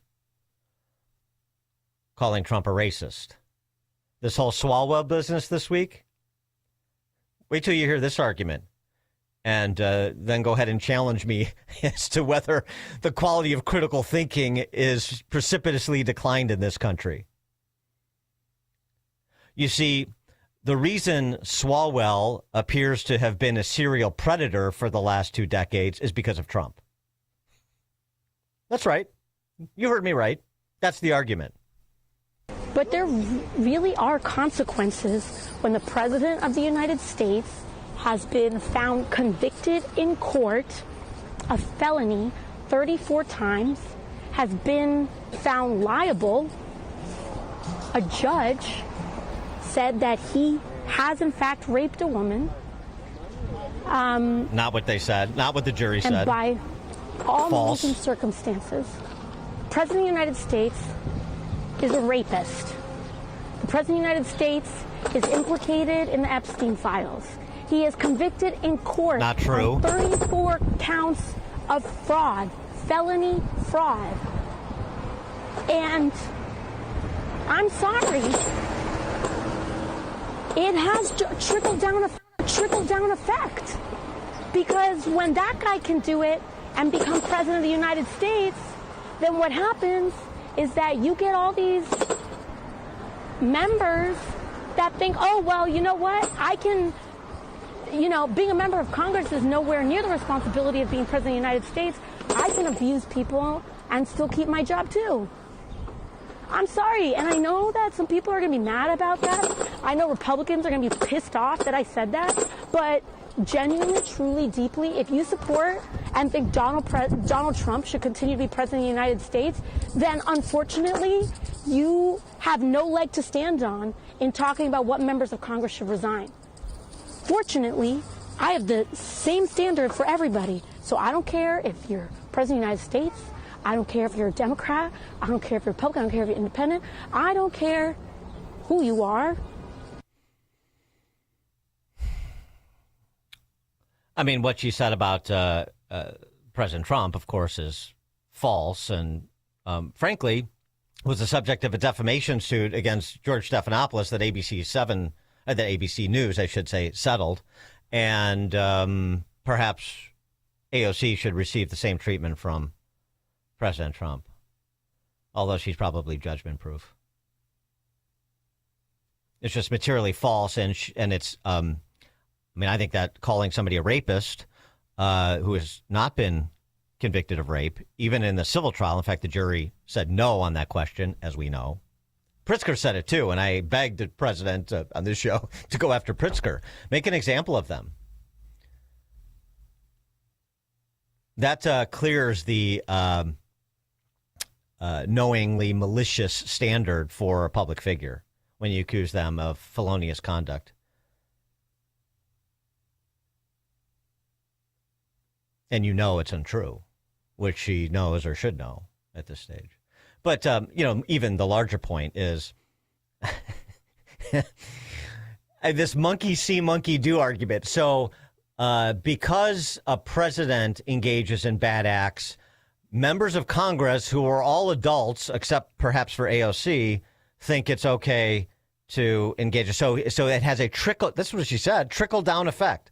This is the one area where she thinks the trickle down effect is real. Not when it comes to a rising tide lifting all boats, when it, economic growth policies, but here it does. So Swalwell's not really responsible because he's just following the lead of Trump, even though it sounds to me like his activities predate Trump. And even if they didn't, it doesn't matter because, of course, he is an adult. Somebody else commits a crime and gets away with it, so I think it's okay for me to commit a crime. Who thinks like that? AOC does. And she's a leading candidate for president on that side. I mean, she's in the top 5, according to most of the polling I've seen, because celebrity, because the general level of ignorance in this country. Astounding. Hassan Piker is going around endorsing Dem Senate candidates. He's hanging around with that, Nazi no more, Graham Plantner in Maine. I think Clarence Thomas's clarion call to take a stake in your country is based on real concern about where this country is going. And we should be really concerned. We should be really concerned when Hassan Piker and AOC are the leading lights of the neo-Marxist Revolutionary Party that people used to call the Democrats. And they're embraced by that party. Dan Proft, Chicago's Morning Answer. It's news, opinion, insight. This is Chicago's Morning Answer on AM 560. The Answer. Welcome back to Ask Hasselus. Give me an extra large deep dish pepperoni. Hasselus doesn't sell pizza. We sell mattresses for way less. Do I need a coupon? No, sir. Others sell a Beauty Sleep by Beauty Rest Queen Elm Cove A mattress for $1,459. But Hasselus has it for just $794. Running any specials? Through Monday, save an additional $248 on a new Beauty Rest or Sealy Posturepedic just for shopping local. Do you deliver? Free next day delivery. I'm really hungry. Hasselus.com. Did you know most remodeling mishaps start before construction even begins? Here's something else you should know. At Forever Remodeling, we do things differently. Every kitchen, bathroom, and basement project starts with smart planning, detailed 3D designs, a clear scope of work, and accurate pricing, all sorted out before you get started. No surprises, no stress, just beautiful results. Done right the first time. Visit foreverremodeling.com. That's the number 4, EVER, remodeling.com. And schedule your free in-home consultation today. Making the switch to a new communications and IT company may seem like a big ordeal, but if you're not getting the reliable support, consistent internet, and secure solutions your company needs, meet Access One, your local Chicagoland IT experts. Access One has been powering Chicago businesses with secure, reliable IT solutions for over 30 years from our headquarters right here in the West Loop. Whether it's VoIP phones, dedicated internet, managed cybersecurity, cloud backups, or 24/7 support, Access One is here for you. Serving thousands of companies from Naperville to the North Shore, Access One is Chicago-owned and Chicago-run, a trusted IT partner for law firms, clinics, tech startups to manufacturers. We'll make the switch easier than you think. Let's talk. Call 800-804-8333 or visit accessoneInc.com. Rated top 5% in customer satisfaction and a Better Business Bureau A+ rated business. That's accessoneInc.com. Tech made personal locally. At Terra Vista of Oak Brook Terrace, dementia care isn't just what we do, it's all we do. We specialize in caring for those with Alzheimer's and other types of dementia. We're on the forefront of dementia care with a barrier-free, stress-free environment, so residents can explore safely and feel at home. But what truly sets Terra Vista apart? Personalized care. We take the time to learn each resident's story, where they lived, their routines, former careers, even the names of family members. Anyone who interacts with your loved one can immediately make them feel comfortable and understood. We meet our residents right where they are. Residents stay strong and engaged with multi-sensory activities, music, art, horticulture, our beautiful 18,000 square foot outdoor space, and even a personal trainer. At Terra Vista, residents aren't defined by their dementia. We honor the whole person. Speak to an advisor or schedule a tour today at terravista.org. Again, that's terravista.org, and tell them AM 560 sent you. RedState.com captures the pulse of grassroots conservatism. Red State staff of contributors are on top of breaking news with stories and analysis that challenge the established agenda. RedState.com educates, motivates, and activates passionate conservatives across America, arming them with the facts that put them ahead of the political curve. No wonder RedState.com is a must-read for elected officials and for citizens who want to make their vote count. RedState.com is the place where influence meets action. Log on to RedState.com today. On Salem News Channel, principled voices are shaping today's conversation. Scott Jennings brings clarity to the toughest debates. Josh Hammer's blistering commentary puts politics and culture on trial. And Alex Marlowe's insight connects us to what matters most. Watch anytime on Samsung TV Plus, Pluto TV, or find us on your screen at snc.tv. 3 new shows, 1 powerful lineup. Salem News Channel, across America. At Signature Bank, going the distance for business banking customers is what we do every day. We understand that business owners have a strategic mission, a drive to succeed, a plan for growth, and don't have time to wait for a bank to respond. With Signature Bank, you not only have a banking partner that has roots right here in Chicago, but our decisions are made locally too. Signature Bank knows that when you have a question or problem about your business, you want answers. You need someone who will pick up the phone or respond to your text. You need someone who is always there for you. That's Signature Bank. We are a team that wants to get to know you and your business. Want to be Signature Bank's next success story? Give us a call today at 773-467-5630 or visit us online at signaturebank.bank. Member FDIC Equal Housing Lender.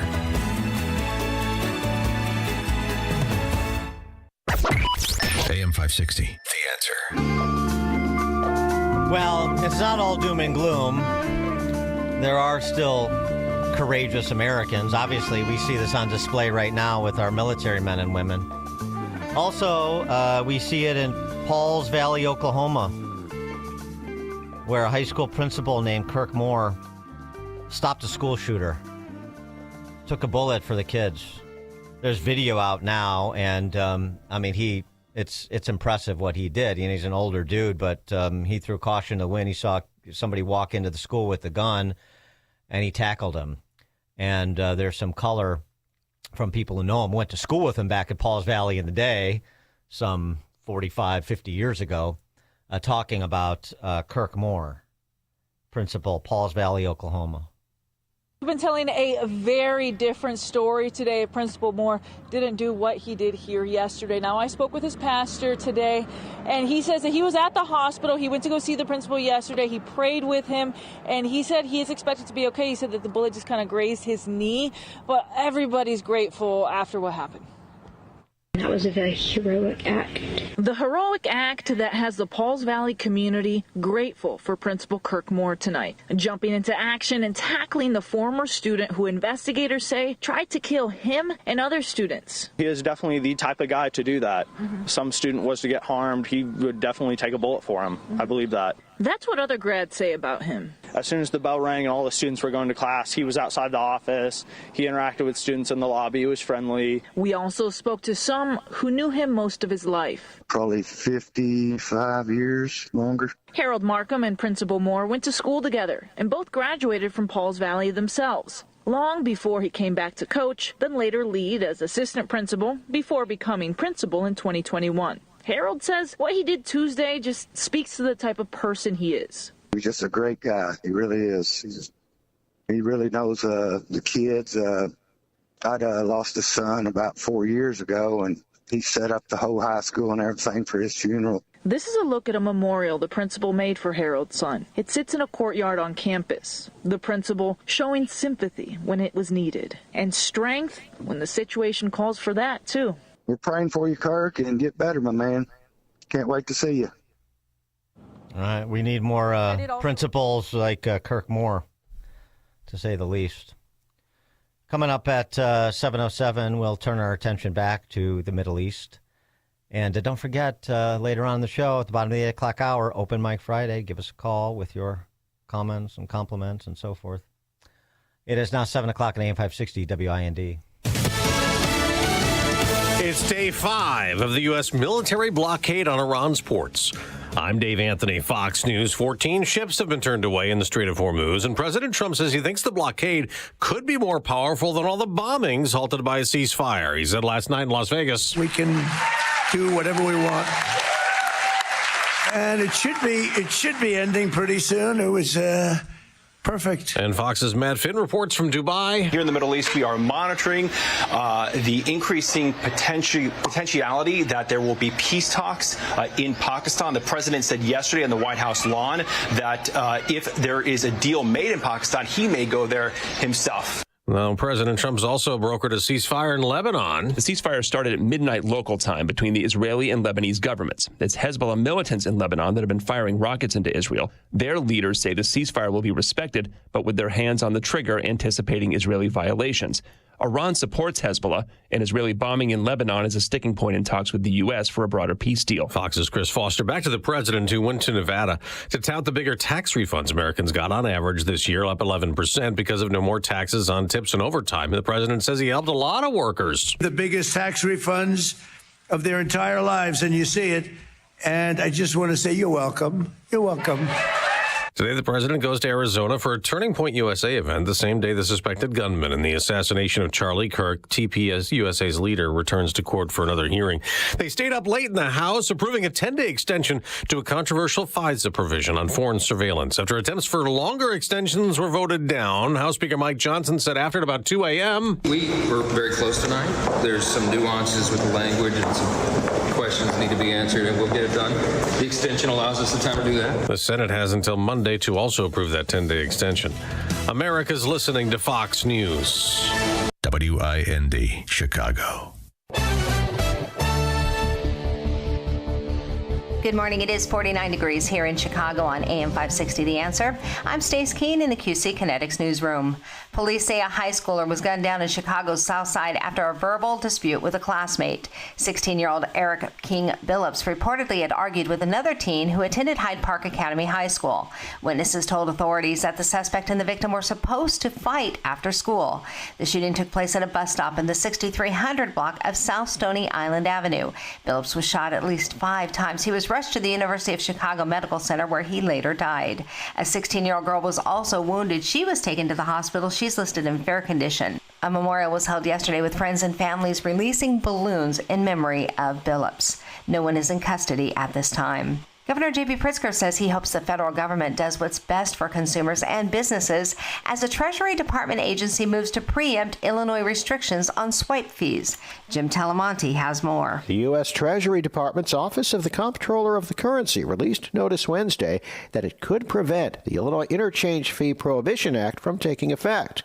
The governor said Thursday he thinks the law works. I think the federal government's going to, examine it. I hope they'll do what's best for the consumer in the end, and also what's best for industry. Illinois Credit Union League President and CEO Libby Calderon said the Interchange Fee Prohibition Act requires the tax and tip portion of electronic payments to be processed for free. The IFPA also imposes steep penalties for noncompliance, $1,000 per transaction. Calderon joined banking advocates and the Illinois State Black Chamber of Commerce to push for the law's repeal. I'm Chip Talamonte. This report is a service of Salem Surround, a local digital marketing agency providing high-performing digital solutions to surround your target audience. Go to surroundchicago.com today. A check of the roads is coming up in 2 minutes on AM 560, The Answer. Larry Elder thinks Newsom's resume doesn't look good. And now there's this long article in the City Journal called Gavin Newsom's Empire of Fraud, and about the amount of fraud that's taken place during his watch.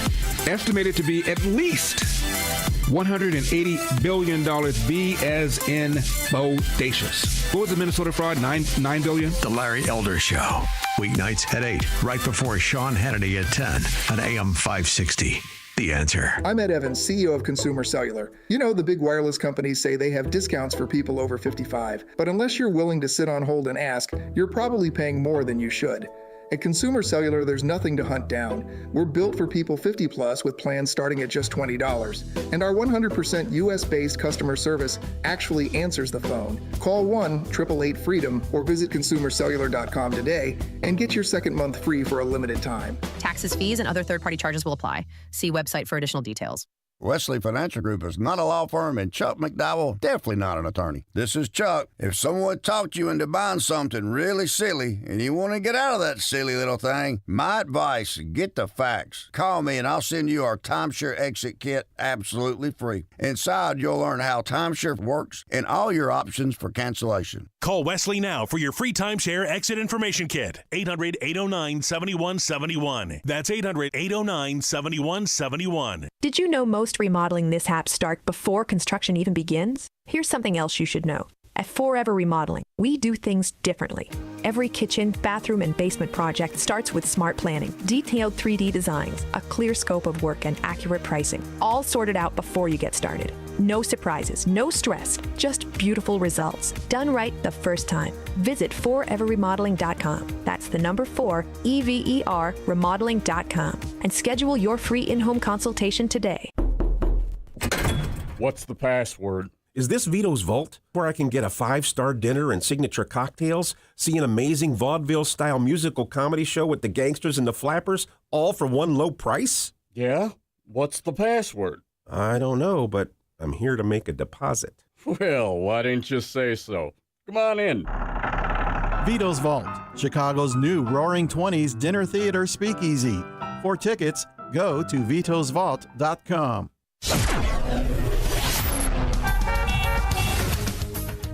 Taking a look at the roads from the Team Hochberg Traffic Center, I'm Sue Eller. 15 minutes both ways on the Edens from Lake Cook to Montrose, and 30 minutes in both directions on the Kennedy from O'Hare to the Byrne Interchange. 31 in, 18 out on the Ike from Wolf to the Old Post Office, and the Stevenson inbound. That's pretty slow between Harlem Avenue and Kenzie Avenue, so we are looking at 39 minutes from Veterans Memorial to Lakeshore. Outbound is 30. Also, the exit ramp is shut down on the Stevenson both ways at Cass Avenue for a long-term construction project. 22 in, 11 out on the Dan Ryan from 95th to the Byrne Interchange. Starting to get real slow northbound Lakeshore Drive between Bryn Mawr Avenue and Hollywood Avenue. And we are shut down with a flipped over car in Elmhurst on Route 83, both ways north of the Ike and 3rd Avenue. This report is the service of the daily podcast of Chicago's Morning Answer and the Sean Thompson Show. Hear both shows with limited commercials when you subscribe for free to the daily podcast at 560theanswer.com/podcast. Chicago's Morning Answer continues next, but now the latest forecast from the Air Right Heating and Cooling Weather Center.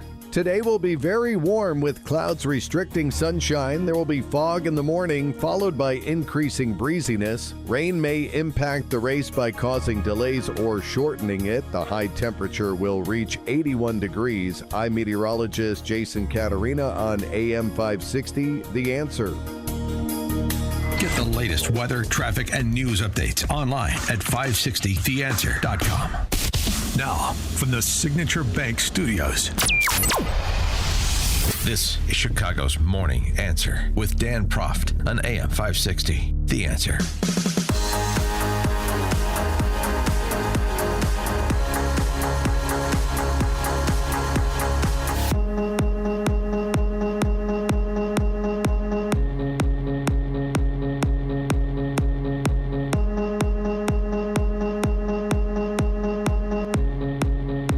Top of the morning, Dan Proft here, and I just have to go back to Trump and Pope Leo for a moment here. Trump asked about Pope Leo yesterday and said, look, he has his views and I have mine, and that's fine. No disagreement with the fact the Pope can say what he wants, and I want him to say what he wants, but I can disagree. I think that Iran cannot have a nuclear weapon. If they do, the whole world would be at jeopardy. The Middle East will be blown up and the whole world will be at jeopardy. We're very close to making a deal. That'll be a great thing. The Pope has to understand, Iran has killed more than 42,000 people over the last few months. Think of it. Protesters without guns, without anything. They were totally unarmed protesters. The Pope has to understand that. This is the real world. It's a nasty world. But as far as the Pope and saying what he wants, he can do that. Now, I know the Pope's brother. He is a... And Trump on whether or not he needs to meet with the Pope? I don't think it's necessary. It's not necessary to meet with them, which is fine. Fine. I say that, or I play that only to bring up this really sort of silly column from Peggy Noonan.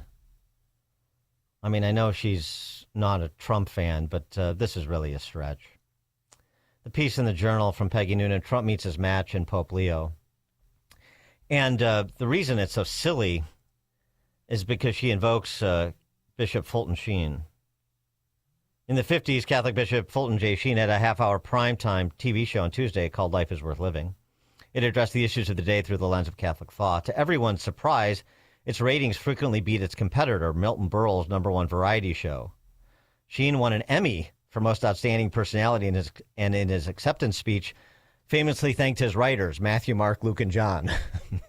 So, I mean, Fulton Sheen was incredible.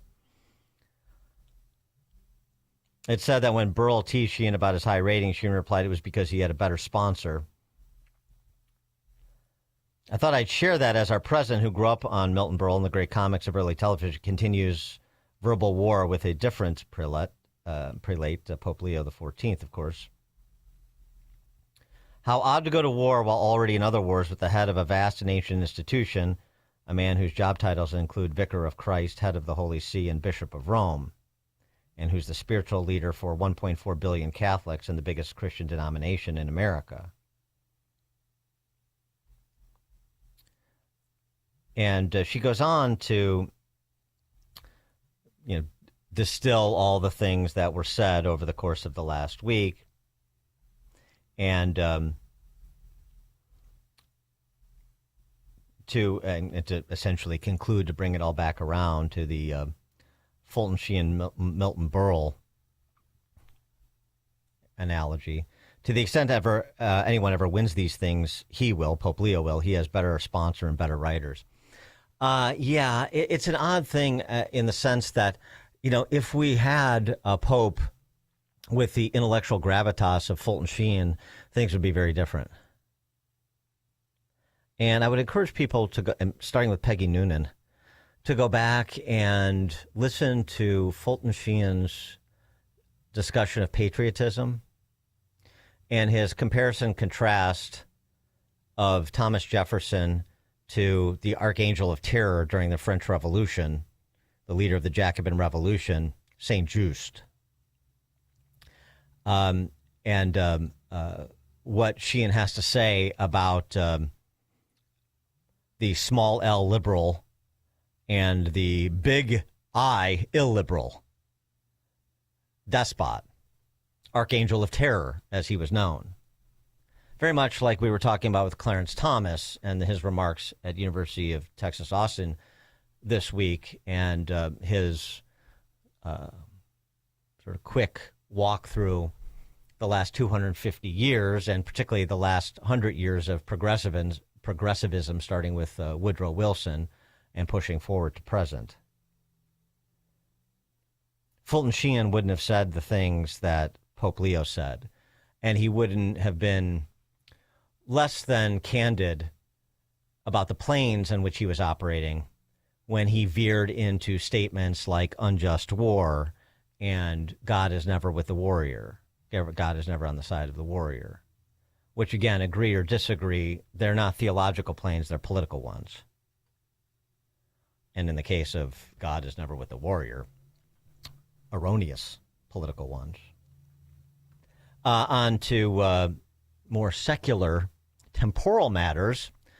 Trump also had this news yesterday, which is being sort of under-discussed given the impact, if this is true, that Iran has offered general agreement to two key pillars of Trump's demands. The big thing we have to do is we have to make sure that Iran does not have a nuclear weapon, because if they do, you want to talk about problems, you'd have problems. So very important is that Iran does not have a nuclear weapon, and they've agreed to that.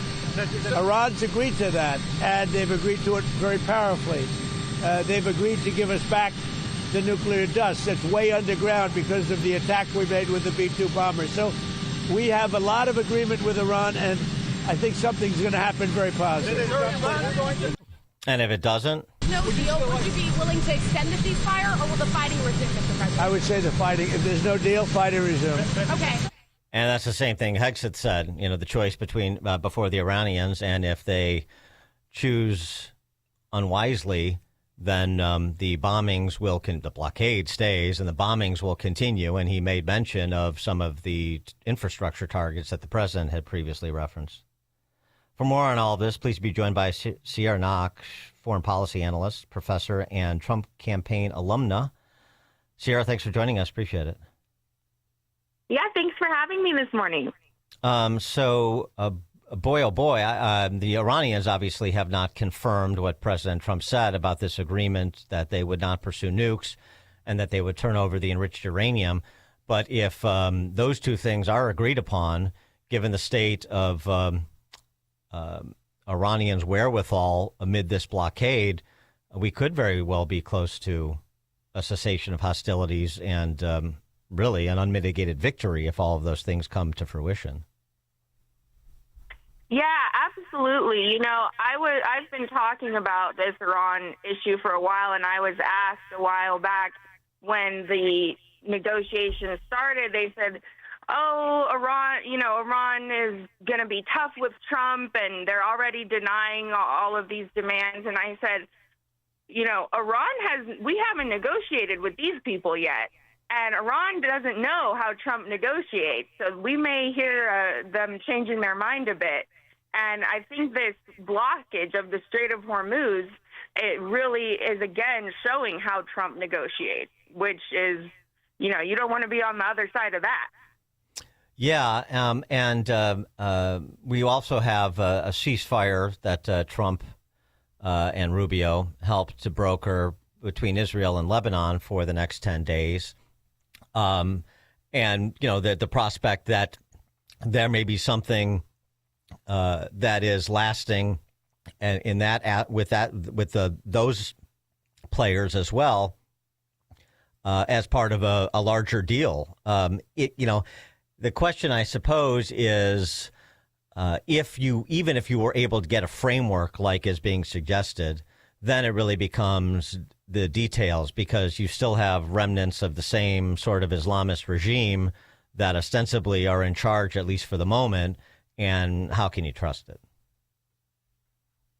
That's very true. The Iranians historically don't follow through very often.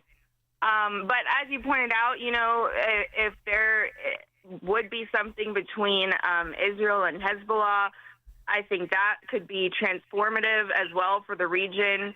And all of these things are all intertwined in the Middle East. And that's why they all kind of have to happen at once. And if they do happen at once, I think it could be transformative for the region. The China factor here.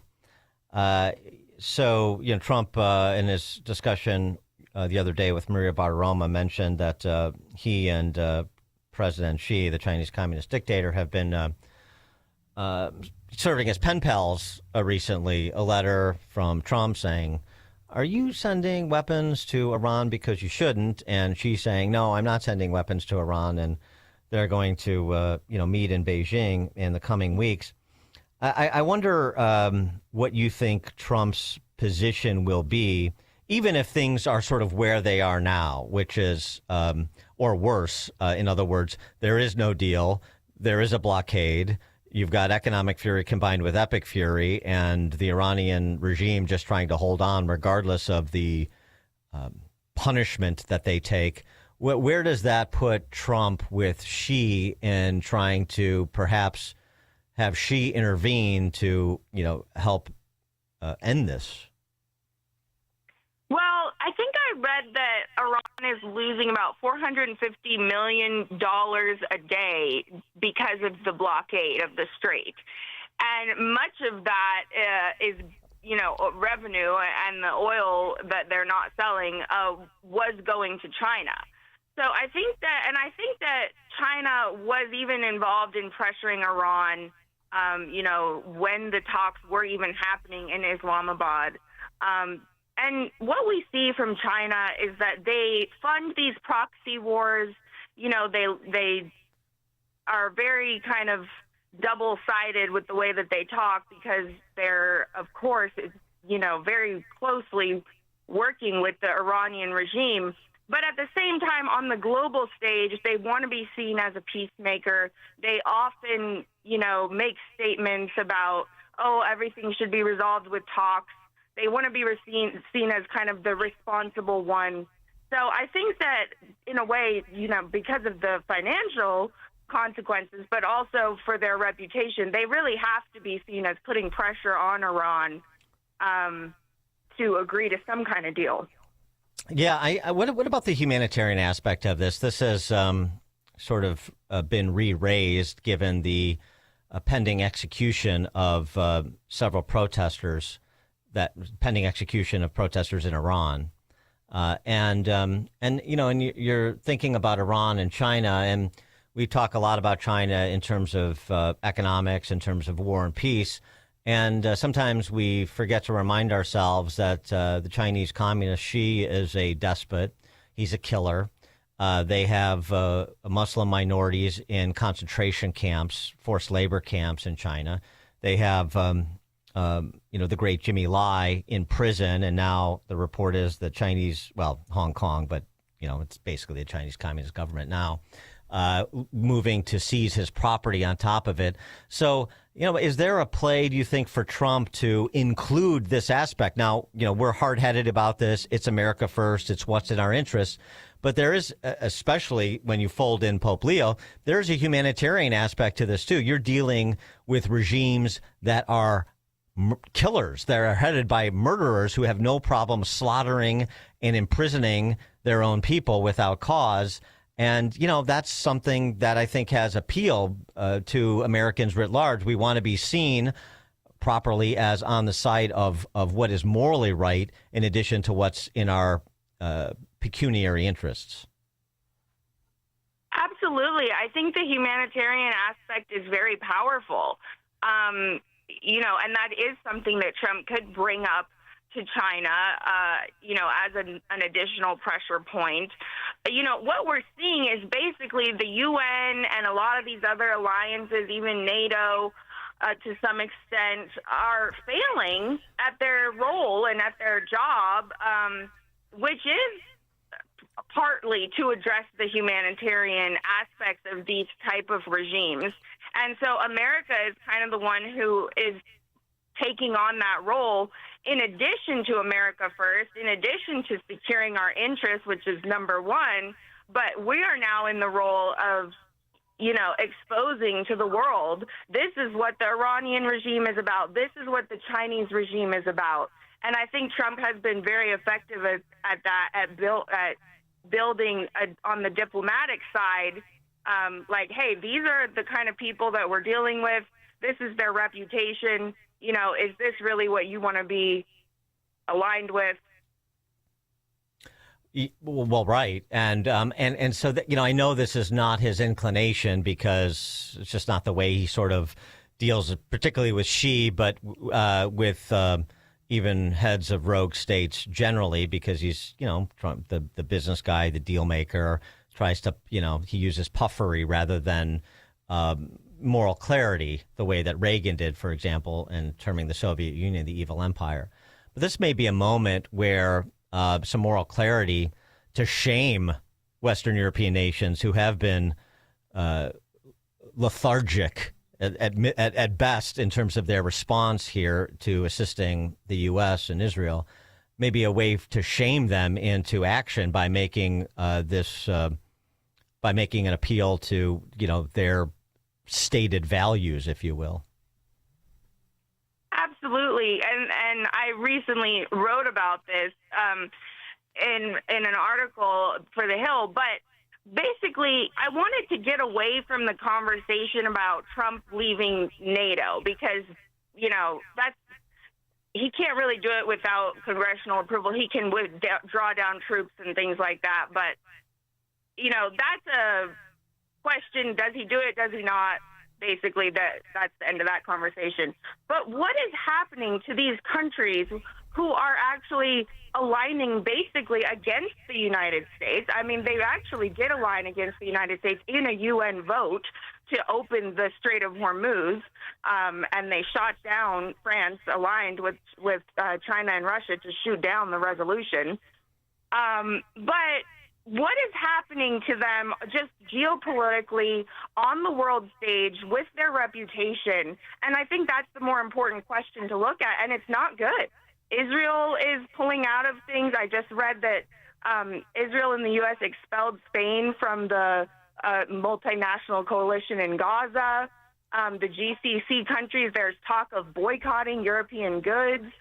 So it's really about, as you're talking about, this moral clarity, and there are people who are looking at this and saying this is an important conflict for the world. This is about keeping nuclear weapons out of the hands of evil terrorists.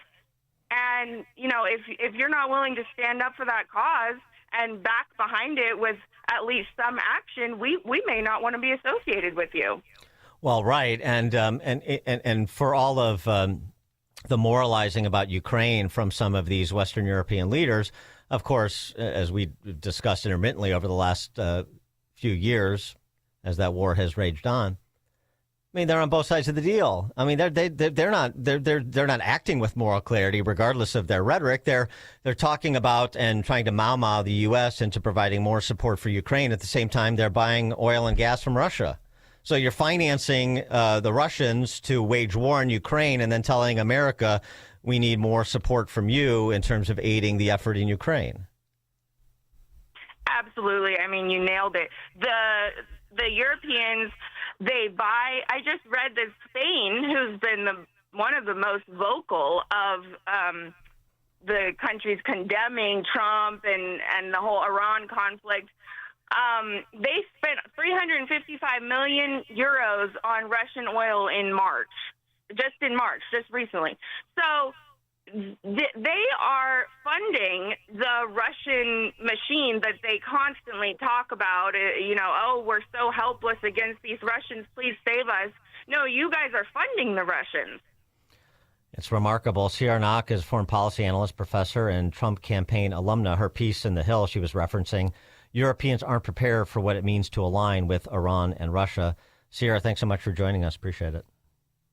Thanks for having me. And she joined us on the alphawealthgroup.com answer line. The stories you need to know to start your day. This is Chicago's Morning Answer on AM 560. The Answer. What happens when a school is truly built around teenage girls? Their growth, their confidence, their faith, their future? You get bold young women who lead without hesitation, speak without fear, and discover exactly who they're meant to be. Rosary College Prep in Aurora is the only all-girls college prep high school in the western suburbs, and we've been doing this since 1962. We know how girls learn best. That's why our students thrive in STEM, the arts, and leadership at remarkable rates, even earning AP Platinum status from the College Board. At Rosary, your daughter won't just be educated. She'll be seen, challenged, and supported every single day. Girls here collaborate, inspire each other, and grow grounded in faith and driven by purpose. Come see it for yourself. Schedule a personal tour at rosaryprep.org. That's rosaryprep.org.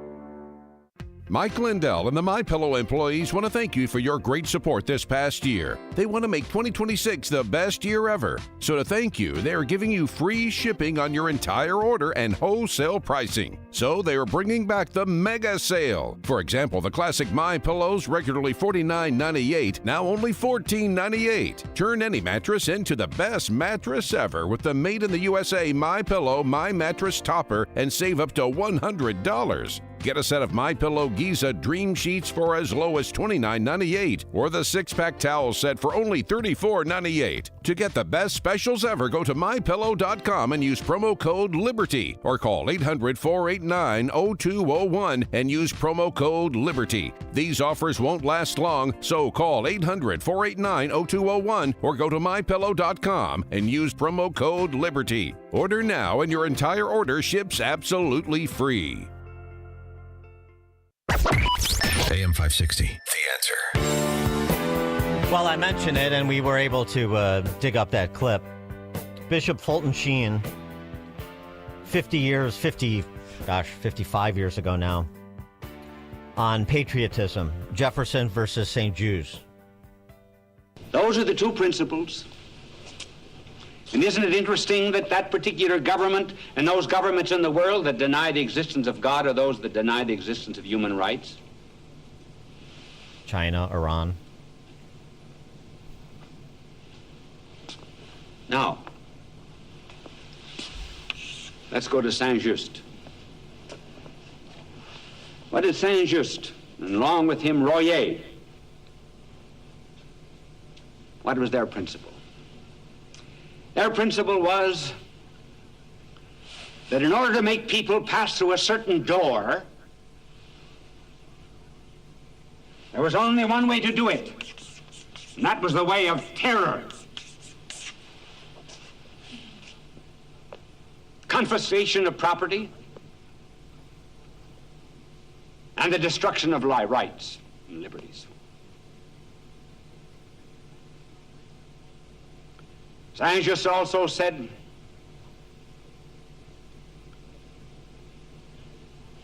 a people can be taught to save themselves only by violence.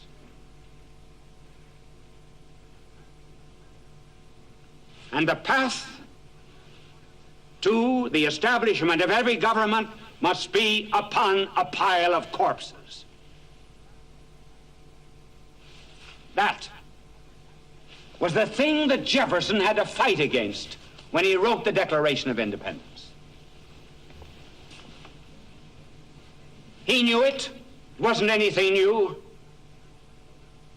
I'm bringing it up now to remind you that we're going through exactly that same crisis now that Jefferson faced. That our country today has to choose once more between Jefferson and Saint-Just.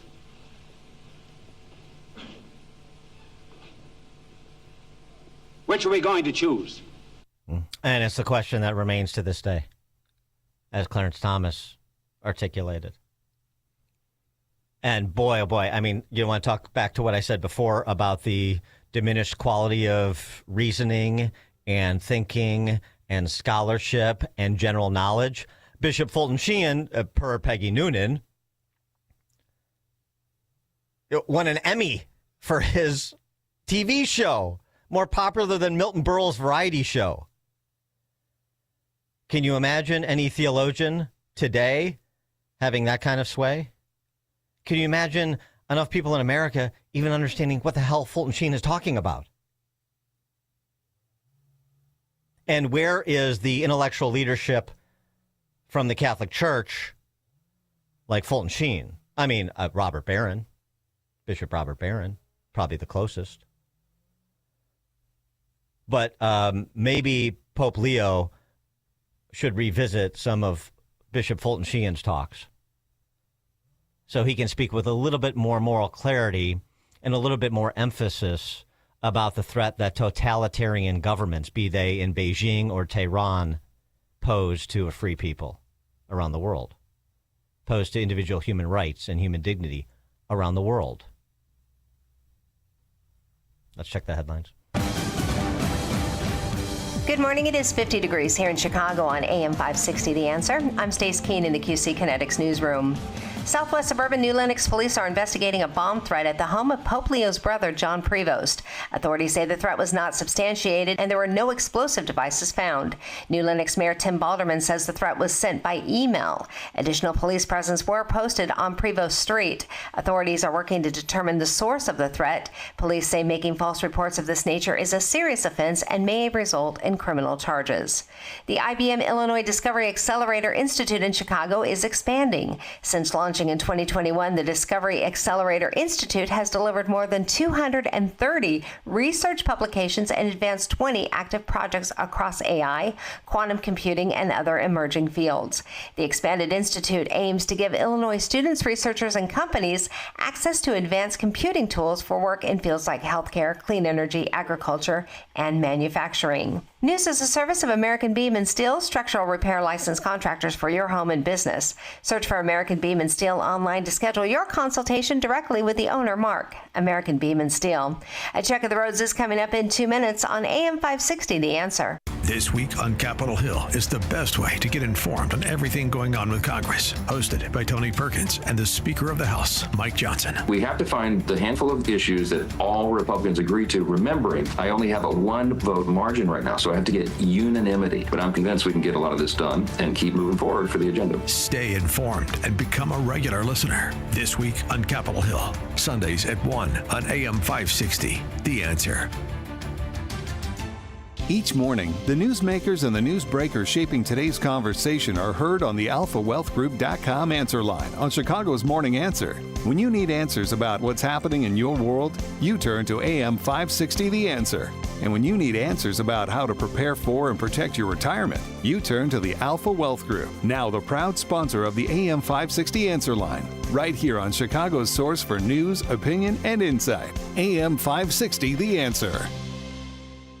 Picture warm Gulf breezes, turquoise waters, white sand beaches. Now, add evenings of conversation with Salem Media's Mike Gallagher, Scott Jennings, Larry O'Connor, and Jennifer Horn. This November, sail from Fort Lauderdale to the Bahamas, Jamaica, the Cayman Islands, and Mexico on a 7-day journey built for those who love this country. Book your cabin today when you text the word cruise to 94878. Celebrate America's 250th anniversary the right way on the Gulf of America Cruise. Book your cabin now. Text the word cruise to 94878. Hey, business owners, is your business and money in good hands? Does your bank invest in your success? Hi, Mike Gallagher here, letting you know that when you need a relationship bank, Signature Bank makes commercial banking personal. I love these guys. Not only do they have expansive industry experience, a strong financial track record, but they're also highly capitalized for strategic growth. That's so important. That's why Signature Bank is my bank. They know what it means to grow a business by designing solutions that are right for you and only you. These are real people. They're ready to help. So reach out to my friends at Signature Bank. Make the call today, 773-467-5630, 773-467-5630, or visit them online at signaturebank.bank. That's signaturebank.bank. Your business could be Signature Bank's next success story. Go online, signaturebank.bank, member FDIC, equal housing lender, Signature Bank. If you don't care about saving 50% off your wireless bill for the same 5G coverage the big guys are charging a fortune for, maybe you care about keeping jobs in America. Pure Talk does. They've pledged to run their entire operation from this country, including all their customer service.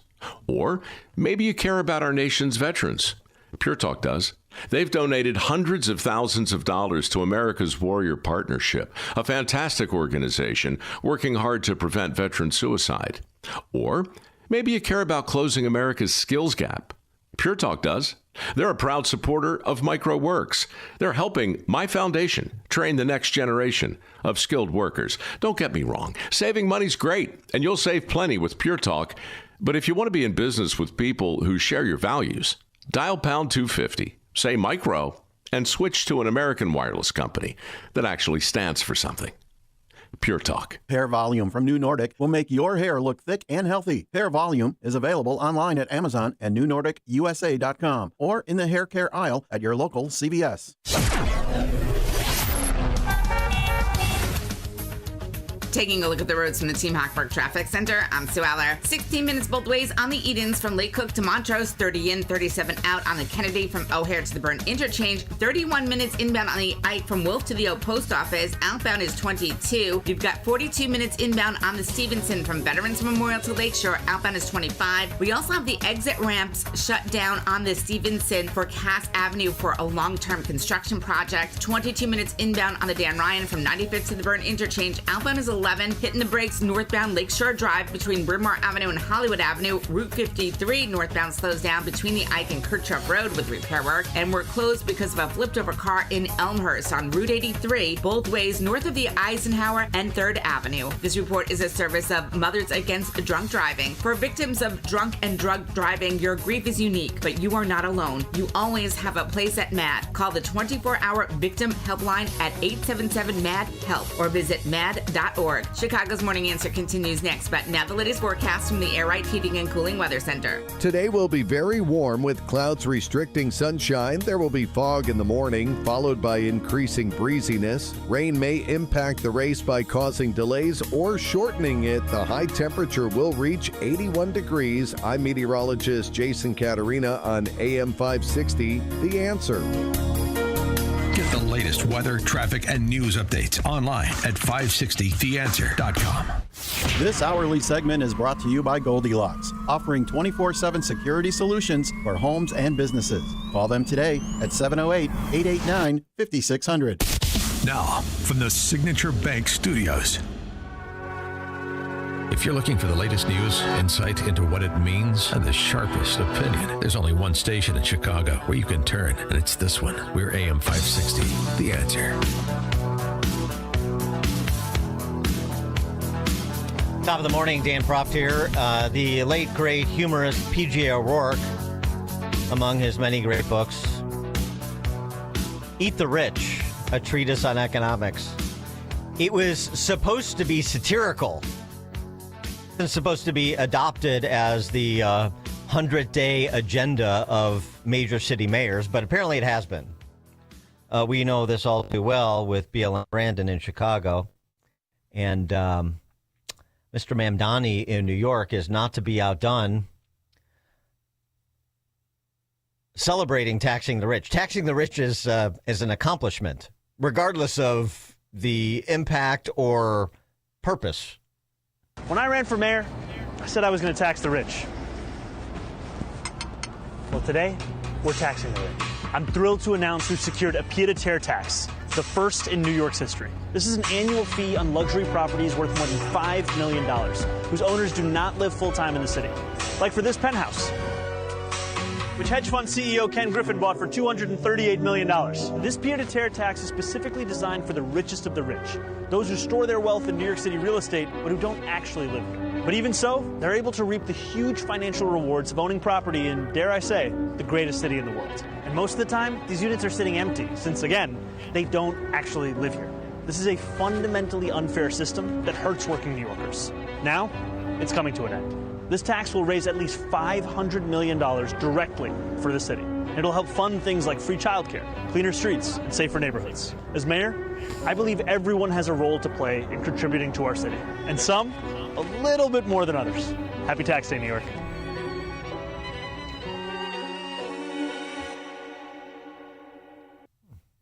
Reap the benefits. Boy, Brandon Johnson said something like that. J.B. Pritzker said something like that, too. I mean, not with the pied-à-terre tax, but just generally speaking. Reap the benefits of having property in the greatest city in the world, Chicago. And then when Ken Griffin divested from Chicago and liquidated just about everything he has personally and as well as Citadel's footprint, just about everything. Not completely, but just about.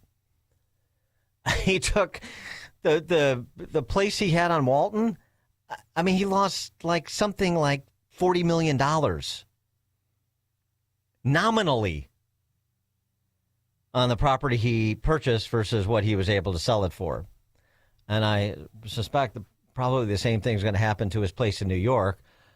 But if that's the price to get out, he was willing to pay it in Chicago. I'm sure he's willing to pay it in New York, too, and he's not the only one. I mean, in addition to, you go after, only those with $5 million pied-à-terres that don't live there. How are they reaping a benefit? They own property. They pay taxes. It's their property. You do with it what they want or nothing. I know that's not the philosophy, but in a saner world, it would be. And you'd appreciate people making substantial investments in your city as opposed to demonizing them. But eating the rich is the order of the day. So how is that expected to work out in NYC? Probably about as good as it's going under Brandon Johnson, I suspect. Jack Butler is deputy opinion editor at the Wall Street Journal. Jack, thanks for joining us. Appreciate it. Yeah, thanks for having me. Is that leading to riotous celebrations on the streets of Manhattan, the pied-à-terre tax? Not exactly. I find it bizarre, just before we get into things proper. Listen again to what Mamdani said. He's thrilled to announce this tax. Thrilled, he says, yeah. Happy Tax Day. How many of your listeners go through a tax day? Was just a few days ago. How many of your listeners were feeling excited if they finished things up this past Wednesday? It's just a fundamentally different worldview from anything sensible in terms of actually running a city. Yeah, yeah, I mean, I just know my circles, but there wasn't a lot of celebratory conduct. We weren't cheersing tax day or anything like that, like it's some heritage day. Yeah, it is bizarre and telling at the same time. But Mamdani also rolled out the plan for his $30 million city-owned grocery store this week as well. Yeah, that's another strange thing. And I see these as of piece because what people like Mayor Mamdani, like your Mayor Johnson, what they say they're doing are things that are going to serve the whole of the city. What that ends up meaning in practice is these giant boondoggles that, if they ever actually get off the ground, don't really serve even the people that they're supposed to serve. So this grocery store, he's hoping to get it done by the end of his first term. Going to cost $30 million. I can tell you that stores go up in this city of all, even for way less than that, for way faster than that, and actually, there are stores right now in the area where this store is going to be built that are already serving the people around them. So this is just a boondoggle to pay off the people who he's hiring and the activist base that got him in there. Right. Yeah. So you don't think he's going to outperform Kroger or Publix or Whole Foods in terms of the actual experience for the consumers, the price points, the profitability? You don't see that happening, I suspect. I suspect not. I mean, he'd be lucky to outperform Soviet grocery stores. Right. Well, I mean, someday he'll come to a real grocery store and be shocked by it in the way that Soviet leaders were. Yes. Well, and by the way, I mean, this has actually been tried in other cities in America. I mean, please don't look around and see if there's any precedent for this. But like in Kansas City, we talked about this last year, and they did a little 3-year experiment, and it ended up with that grocery store being shuttered because Kansas City could no longer, underwrite it. That's right, Dan. But I'm tired. Look, we're in year zero. I'm tired of this focus on the past. We're creating a new New York man, and we're not going to be bound by these petty considerations of what might be possible. You just need to think about the future. No, absolutely. We need to remake New York and mankind in Zoran Mamdani's image. Nothing less will do, clearly. Thank you for getting on board, comrade. Yes. And how... I mean, I know he's still in the honeymoon phase, and he's got a real toothy grin, and he's a happy-go-lucky guy, so that should be sufficient for people to be excited about the glorious things that he's doing, I suppose. Well, you might think that, but there was polling that was released last week suggesting that things are not going so well for him. The point of comparison to keep in mind is that his job approval rating is lower right now than the equivalent for his predecessor, Eric Adams, at the same point. And Eric Adams is a guy who didn't even end up running for re-election and who left office kind of a non-entity. So That's for all the hype around Mayor Mamdani, for all the left-wing adulation he's getting. I think there's a real danger for him if he doesn't really deliver, and once his admittedly real charisma wears off and results don't start showing up. Yeah, maybe he should take a page out of Brandon Johnson's book and begin those public hearings on reparations in earnest. I expect stunts like that, and he's good at stunts of this nature. I mean, that tax video that you excerpted the audio of, that's the sort of thing that will keep the left-wing base that got him in office happy. But even in a place like New York, there's a whole city of voters who are not captured by that base. And recall that he only barely squeaked in with a narrow majority of the vote. So there's a lot of room to go down for someone like that. Over on the West Coast there in California with the Swalwell disintegration, we now have billionaire Tom Steyer, who people may remember from his ill-fated presidential bid, in the pole position. And he is making Tim Walz and Mary Moriarty, the Hennepin County prosecutor there in Minnesota, look positively tepid on ICE by comparison. This is his big play. It is to imprison Tom Homan. He's stopping just short of calling for that. This is a crazy plan, and I advise your listeners actually to track down what it is, because Tom Steyer was very proud of it. He blasted it out on X what he's going to do. And the short version of it is that he's going to try to empower the state of California essentially to be able to arrest ICE agents operating in the state to enforce America's immigration laws.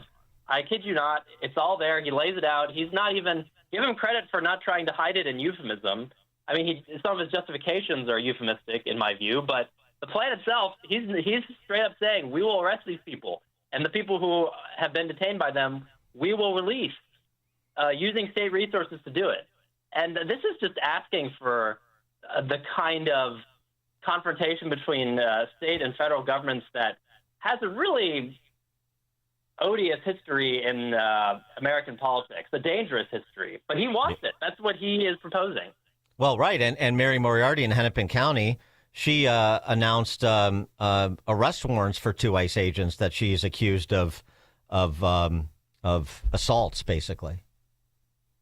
I find this baffling. Look, I think you can admit that there have been some missteps that ICE has made. President Trump, based on the way he reacted to what happened in Minnesota, seems to have internalized this.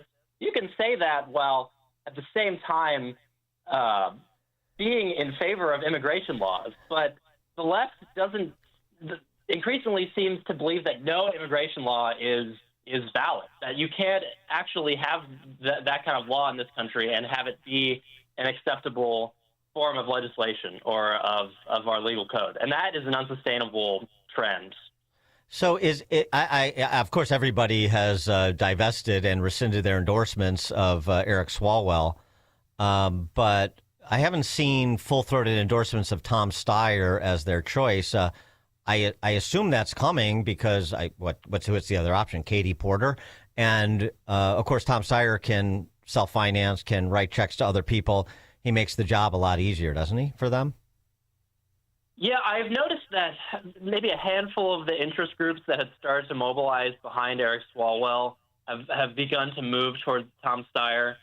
I don't know exactly what's going to happen, but I just want to say this is an embarrassment for the state of California, which, despite all of its problems and idiosyncrasies, remains one of the great states of our union. I mean, just in terms of natural resources, of natural beauty, of economic might, and of population. There's, 39 million people there, and these are the people that are going to be the choices to represent California. I really wish the state could do better, but it's been totally captured by this public bureaucracy deep state that just decides who is going to be the figurehead that allows all the public sector unions, all the trial lawyers, all the activist groups to take their turn at the public trough.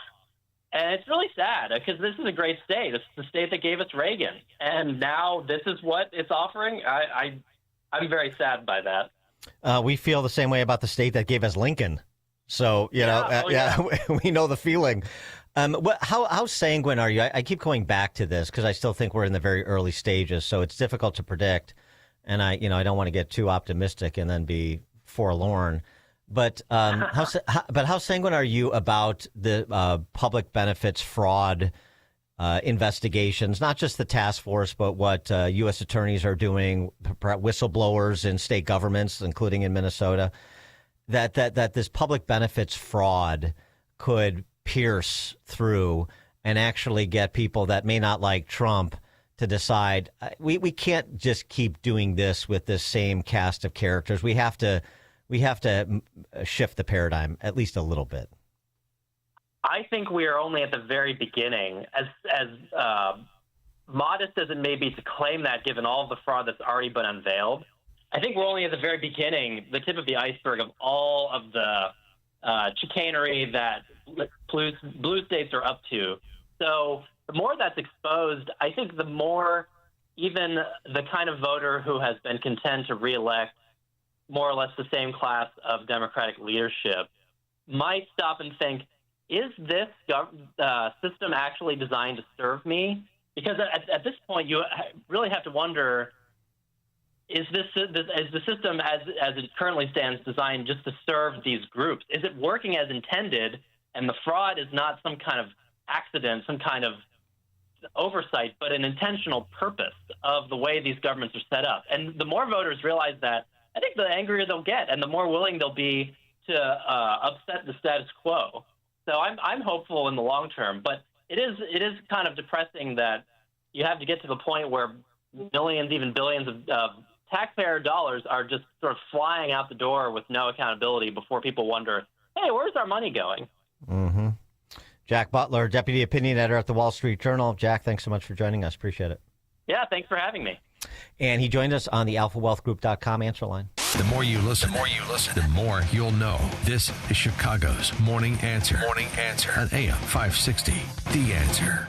Don't miss In Grace with Pastor Jim Scudder Jr. Now heard on Sunday mornings at 7:30. Tune in and find hope as Jim Scudder explores God's Word and His world each Sunday morning right here on AM 560. The Answer.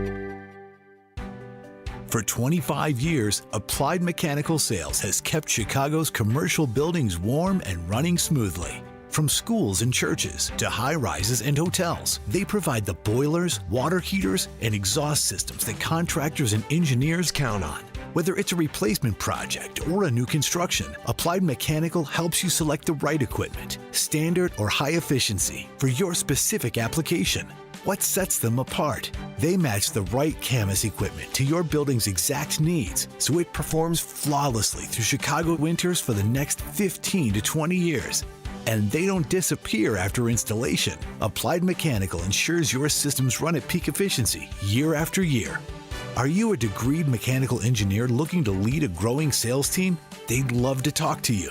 Schedule a site visit and boiler assessment at appliedmechanicalsales.com. That's appliedmechanicalsales.com.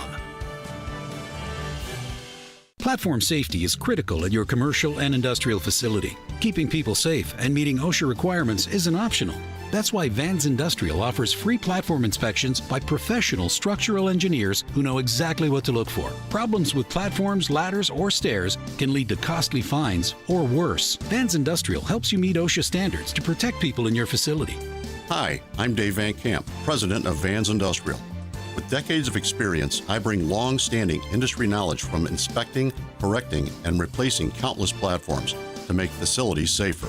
Vans Industrial is a specialty contractor equipped to modify or replace steel catwalks, handrails, stairways, and ladders.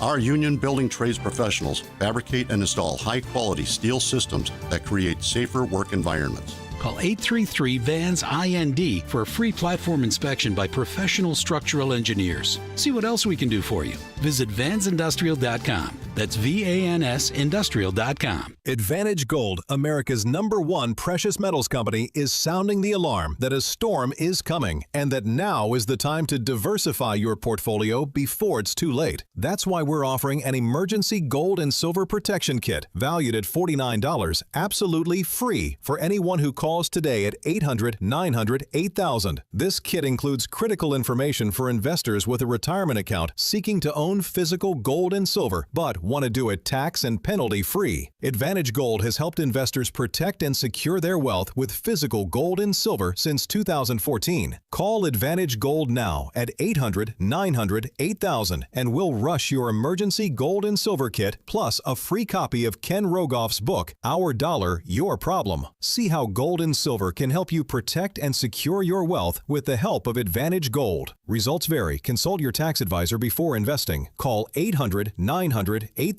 That's 800-900-8000. Take the journey of living a happy, successful, and meaningful life through God.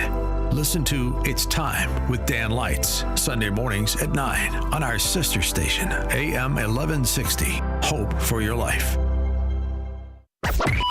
AM 560, The Answer.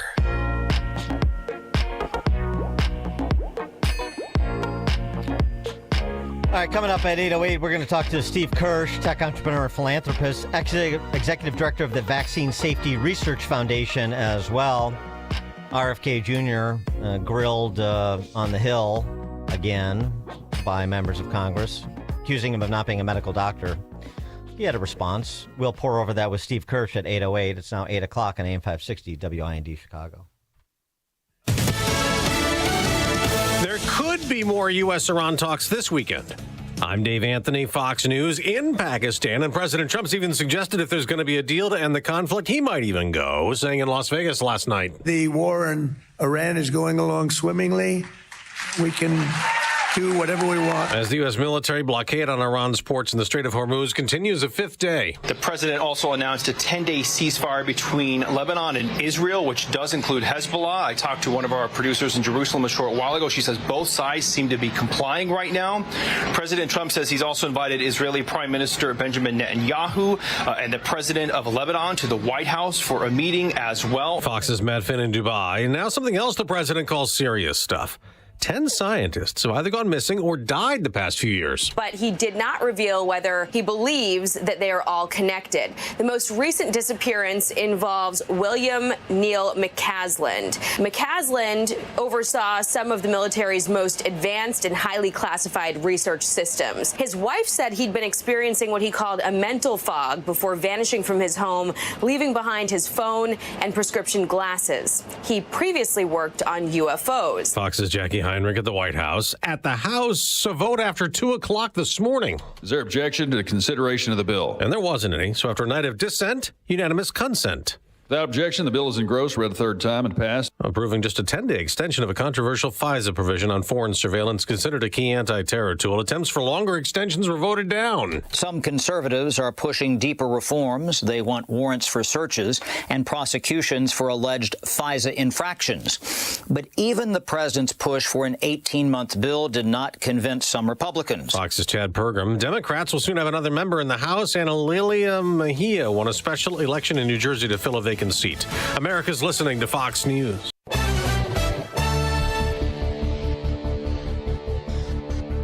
Good morning. It is 51 degrees here in Chicago on AM 560 The Answer. I'm Stace Keene in the QC Kinetics newsroom. Leadership and rank and file from multiple labor unions called on lawmakers to kill legislation aimed at welcoming autonomous vehicles onto Illinois roads, saying it could have severe impacts on the economy. Sean Reed has more. Lawmakers and companies behind the driverless car technology bill claim the systems make roads safer and present fewer crashes when compared to human drivers. President of the Illinois AFL-CIO Tim Dre said the legislation, which would bring the technology to multiple Illinois counties, could lead to the loss of middle-class jobs for Illinoisans, impacting state tax revenue. It just goes to follow. I mean, it would affect everything from state taxes to local taxes to funding our schools. If people aren't working, everything goes with it. The legislation comes as Waymo, an autonomous driving vehicle company owned by Alphabet, the parent company company to Google, began testing in Chicago last month. Waymo has published data claiming its driverless vehicle technology is 92% less likely to crash or cause a wreck compared to human drivers. The Archdiocese of Chicago says Chicago Public Schools will restore federally funded special education services to students in Catholic schools on Monday. The Archdiocese had announced last week that CPS was abruptly ending special ed services to more than 800 students. And the Cook County Medical Examiner's Office is ruling the shooting deaths of the widow of the late County Commissioner Dennis Deere as a murder-suicide. The tragedy happened Tuesday evening in the family's home on the city's west side. Police say 51-year-old Barbara Deere had been shot 3 times and 23-year-old Caleb was shot once in the head. Neighbors are planning a special memorial later today. Commissioner Dennis Deere passed away in 2024 following complications from a double lung transplant. This report is a service of the AM 560 store. Order t-shirts, hoodies, and more from your favorite AM 560 brands, including Prop University and The Sean Thompson Show when you go to 560theanswer.com/store. A check of the roads is coming up in 2 minutes, but it's time now for the AM 560 Business Beat, a service of Signature Bank. I'm Charles Payne, and this is the Fox Business Report. Stock futures are higher, and the Nasdaq appears headed for a 5% gain for this week. Both the Nasdaq and S&P closed at records yesterday. Netflix shares are skidding, down more than 9%. Though earnings were better than expected, Chairman and co-founder Reed Hastings says he'll step down after his term expires in June. The Iran conflict has forced aluminum producer Alcoa to reroute its products from the Middle East. Alcoa's sales declined in the quarter and the stock's down nearly 3%. As expected, QVC Group has filed for Chapter 11 bankruptcy reorganization at U.S. Bankruptcy Court in Texas. QVC expects to emerge from bankruptcy within 90 days. It's operating as usual and there are no plans for layoffs. That's your Fox Business Report. I'm Ginny Coselda. Invested in you. Looking for a powerful way to support your immune system? Now's your chance to win a free bottle of Virago, the immune enhancement cocktail made with 23 science-backed ingredients, including vitamins, minerals, antioxidants, and natural nutraceuticals designed to support your body's natural defenses. 10 winners will each receive a free bottle. Hey, don't miss your shot to boost your wellness routine. Enter today at 560theanswer.com/immune. That's 560theanswer.com/IMMUNE.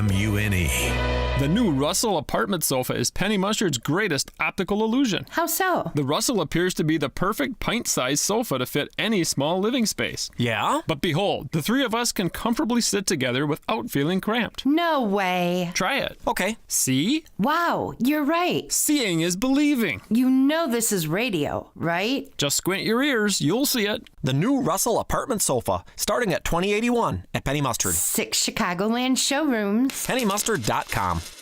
Wesley is a truck driver. I drive a truck and I love what I do. A truck driver with IRS troubles. They told me I owed them $43,000. It got really bad. Quite a few letters in the mail. They were talking about wage garnishment, coming after my house, my car. Yeah, they don't play around. I seriously thought that I was going to lose everything. One sleepless night, Wesley finally made a call to Optima Tax Relief at 2 a.m. Kind of figured I'd get a machine, but I didn't. I actually got to talk to an actual person in the middle of the night. He found just what he was looking for. Oh, they were great people. You need a team of people that know what they're doing. Optima Tax, they know what they're doing. Optima Tax Relief came through with flying colors. I saved an incredible amount of money. Happy don't even come close. I was absolutely overjoyed. Take Wesley's advice. If you're in any kind of trouble with the IRS, call Optima Tax Relief. Don't trust anybody else. Call Optima for a free consultation. Call 800-965-1433. 800-965-1433. 800-965-1433. Optima Tax Relief. Some restrictions apply. For complete details, please visit OptimaTaxRelief.com. I'm Ed Evans, CEO of Consumer Cellular. You know, the big wireless companies say they have discounts for people over 55. But unless you're willing to sit on hold and ask, you're probably paying more than you should. At Consumer Cellular, there's nothing to hunt down. We're built for people 50 plus with plans starting at just $20. And our 100% US-based customer service actually answers the phone. Call 1-888-FREEDOM or visit consumercellular.com today and get your second month free for a limited time. Taxes, fees, and other third-party charges will apply. See website for additional details. Wesley Financial Group is not a law firm, and Chuck McDowell definitely not an attorney. This is Chuck. If someone talked you into buying something really silly and you want to get out of that silly little thing, my advice, get the facts. Call me and I'll send you our timeshare exit kit absolutely free. Inside, you'll learn how timeshare works and all your options for cancellation. Call Wesley now for your free timeshare exit information kit. 800-809-7171. That's 800-809-7171. Taking a look at the roads in the Team Hackberg Traffic Center, I'm Sue Aller. Jammed on the Reagan Memorial eastbound, the exit ramp for the Tri-State. There is a collision on that left lane on that exit ramp, so just be careful. Then a flipped over car in Elmhurst slows you down on Route 83 both ways. This is between the Ike and 3rd Avenue. 40 minutes both ways on the Kennedy from O'Hare to the Burn Interchange. 38 in, 24 out on the Ike from Wolf to the O Post Office. 50 minutes inbound on the Stevenson from Veterans Memorial to Lakeshore. Outbound is 30. You also have 30 minutes inbound on the Dan Ryan from 95th to the Burn Interchange. Outbound is 11. Stop and go in the express lanes inbound between 59th Street and the Stevenson, and jam-packed northbound Lakeshore Drive between Vermont Avenue and Hollywood Avenue. This report is a service of Straight Talk Wireless. Every now and then you find a deal that actually feels like a win. With Straight Talk Wireless, you get more and pay less. Now that's a good deal. No contracts, no credit checks, no surprises, all on Verizon's 5G network. Find it in the same place you've always found straightforward prices, exclusively at Walmart and StraightTalk.com. Chicago's Morning Answer continues next, but now the latest forecast from the Air Right Heating and Cooling Weather Center. Today will be very warm with clouds restricting sunshine. There will be fog in the morning, followed by increasing breeziness. Rain may impact the race by causing delays or shortening it. The high temperature will reach 81 degrees. I'm meteorologist Jason Caterina on AM 560, The Answer. Get the latest weather, traffic, and news updates online at 560theanswer.com. Now, from the Signature Bank Studios, this is Chicago's Morning Answer with Dan Proft on AM 560. The Answer.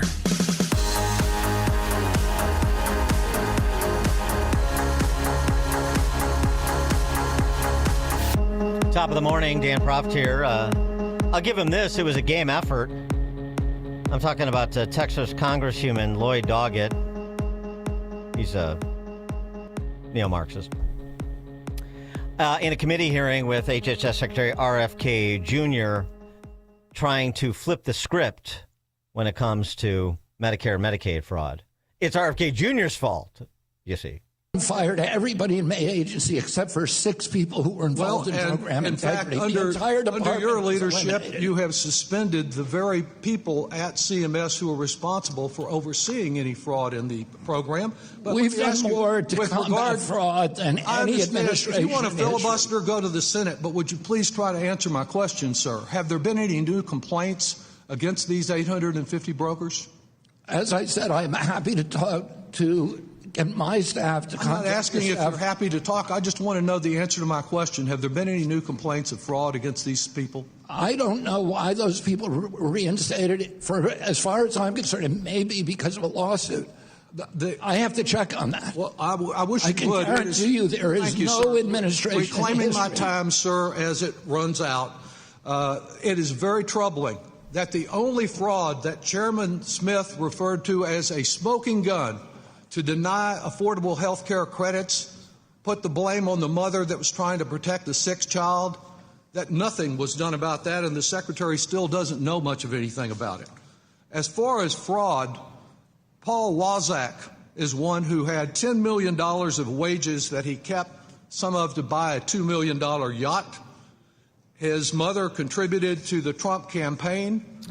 Yeah, I mean, all of this anecdotal misdirection for the purpose of suggesting that COVID fraud, Obamacare fraud, transfer payments fraud that we're talking about and is being aggressively pursued by the fraud task force that J.D. Vance is heading up. You've seen Dr. Oz circumnavigating the country, talking about different industries in different regions that they're looking at because of, all the telltale signs, concentration and, one-room office spaces where mail is piling up, things we see from the independent journalists like Nick Shirley and many others. So now, just back to our discussion from last hour with Jack Butler, we're just at the outset of this, but it's clear that this is concerning politically to these neo-Marxists, so they're trying to muddy the waters and suggest the Trump administration somehow is suborning the fraud that they're in the process of unearthing and addressing. More on this topic and other matters related to MAHA. Steve Kersh joins us, tech entrepreneur and philanthropist, executive director of the Vaccine Safety Research Foundation, and founder of the COVID-19 Early Treatment Fund. Steve, thanks for joining us. Appreciate it. Sure, good to be here, Dan. So, just your perspective, not just on RFK Jr., but on the larger issue that we're just, as I said, at the beginning of trying to get our arms around, the fraud that is replete through all things that are underwritten by Medicare and Medicaid, coming off of do we even have a handle on this, the hundreds of billions, maybe trillions of dollars of fraud during the drop shipping of cash everywhere under COVID? Well, there's no question there's a lot of fraud, a lot of Medicare fraud, and I think the question is what to do about it. And I remember reading much earlier about a program where they would offer people rewards that you would get like 40% of any Medicare fraud that you uncovered. And they did that right after they released the Medicare claims data. And so I've been waiting for that program to actually happen, because once that happens, then people throughout the United States, maybe who don't have a job, will be incentivized to find Medicare fraud. And people will be incentivized to report in the Medicare fraud that they may know about. There's huge incentive, and if you're recovering 40% of that fraud, there's huge incentive for you to report that to the government, because you can personally and legally recover 40% of that. So I think Besant announced that last week, and I think the number is 30%. But obviously, this needs sort of consistent publicizing in order that people are aware of this, and hopefully with all the scrutiny and the stories about egregious examples of such fraud, that it'll get a little bit of notoriety, and then you can, as you say, activate people who may know something but aren't motivated unless they're financially incentivized to act. Yeah, if you're out to uncover fraud, I can't think of any more effective method than this, because there's so much fraud and some of it is so well hidden that unless you have a lot of people searching for it, you're not going to find it. So this gets you essentially free labor, and you don't recover all the fraud, but recovering some of the fraud, whether it's 60% or 70%, is a lot better than recovering none of the fraud.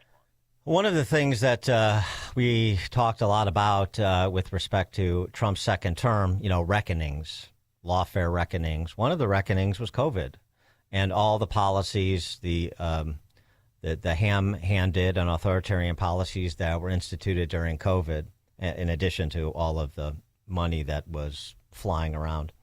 And I wonder, a year plus in now, where you think that is in terms of improving the quality of these public health agencies and delivering something approximating a reckoning, whether it's just in terms of improvement of their transparency and functioning and integrity, or which I don't really think has happened, but you can opine on this, holding people who were bad actors accountable. Yeah, I agree. I don't think very much of that has happened at all. The only place that is honest about this is in Florida with Joe Ladapo, and he's been outspoken since the very beginning on this. And I've known Joe for a long time, well before he was the Surgeon General. Surgeon General. Yeah, back when he was at UCLA. Yeah. Mm-hmm. Yeah. And so I remember being on a panel with him, and I asked him, so did you get the vaccine? And he said, well, it's a complicated story. And so he was aware early on that the vaccines were not what they were represented to be. And as far as we can tell, the vaccines appeared to be beneficial because the people who lined up to get the vaccine are typically the healthiest people in the country, and so they'll come down with COVID far less. In fact, there are many studies. There's a paper called the Mirror of Erised, which is desire spelled backwards. It's a Harry Potter term, and that it basically in the Mirror of Erised you see whatever you desire.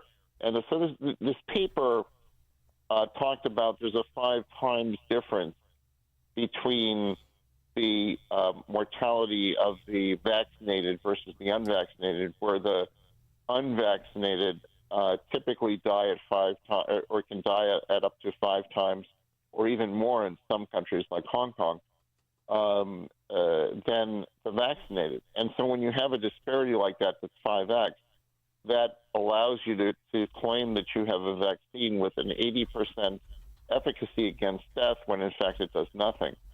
And so these are the kinds of things where people focus on, look, the vaccinated are dying at 5 times lower rate for the same age.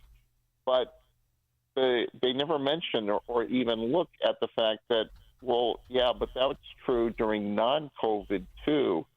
And so that ratio was the same during COVID versus non-COVID, so it's not showing you that people were protected. And so you have to look at things like the CMS data, the U.S. nursing homes. You look at and you calculate the case fatality rate when they roll out the vaccines during the alpha wave of COVID, and you find that the case fatality rate basically went up after they rolled out the shots. So it certainly wasn't keeping people from dying. And the other thing that they could claim is, well, yeah, but it reduced cases. But then if you look at places like South Korea, they rolled out the shots in South Korea, and then suddenly about a month or 2 later, so you can't say that the vaccine wore off or the vaccine didn't have enough time to take effect. South Korea had its base level of all-cause mortality, it nearly doubled. It nearly doubled the base fatality, the base mortality rate, nearly doubled in South Korea after they rolled out the shot. So how can you have the highest cases and deaths in the world on a vaccine which is claimed to be reducing deaths by 80% or 90%? The real life examples don't make any sense, and Israel is another example of that, where their alpha wave was relatively standard, but Delta and Omicron infections were 10 times higher than their alpha infections. And so even within country, you're seeing these massive increases in cases and deaths. Well, yeah, I mean, so, and maybe I've been remiss, everybody moves on and you sort of don't go back and live up to the commitments you made in terms of like, we're going to do studies, we're going to be monitoring this, we're going to get a handle on all of the VAERS reporting and provide some synthesis of that for the American people to consume. Now that we're a few years removed, you can start looking at patients who took the vax. Took 1 shot, 2 shots, 3 shots, 5 shots. Is there a difference in health outcomes or adverse outcomes, incidence of adverse outcomes among these different cohorts? I mean, have I just missed it and that research has been done, or all the research that was to be done to do sort of after action assessments of everything we did is pretty non-existent. Well, the problem is data transparency, and they're not releasing the data in any country about what's happened, so independent researchers can analyze it. The only country in the world that released the record level data for what happened is in the Czech Republic. But there was a paper in France recently that came out and said, well, COVID infection or the COVID vaccine reduced your all-cause mortality by 25%. Well, come on.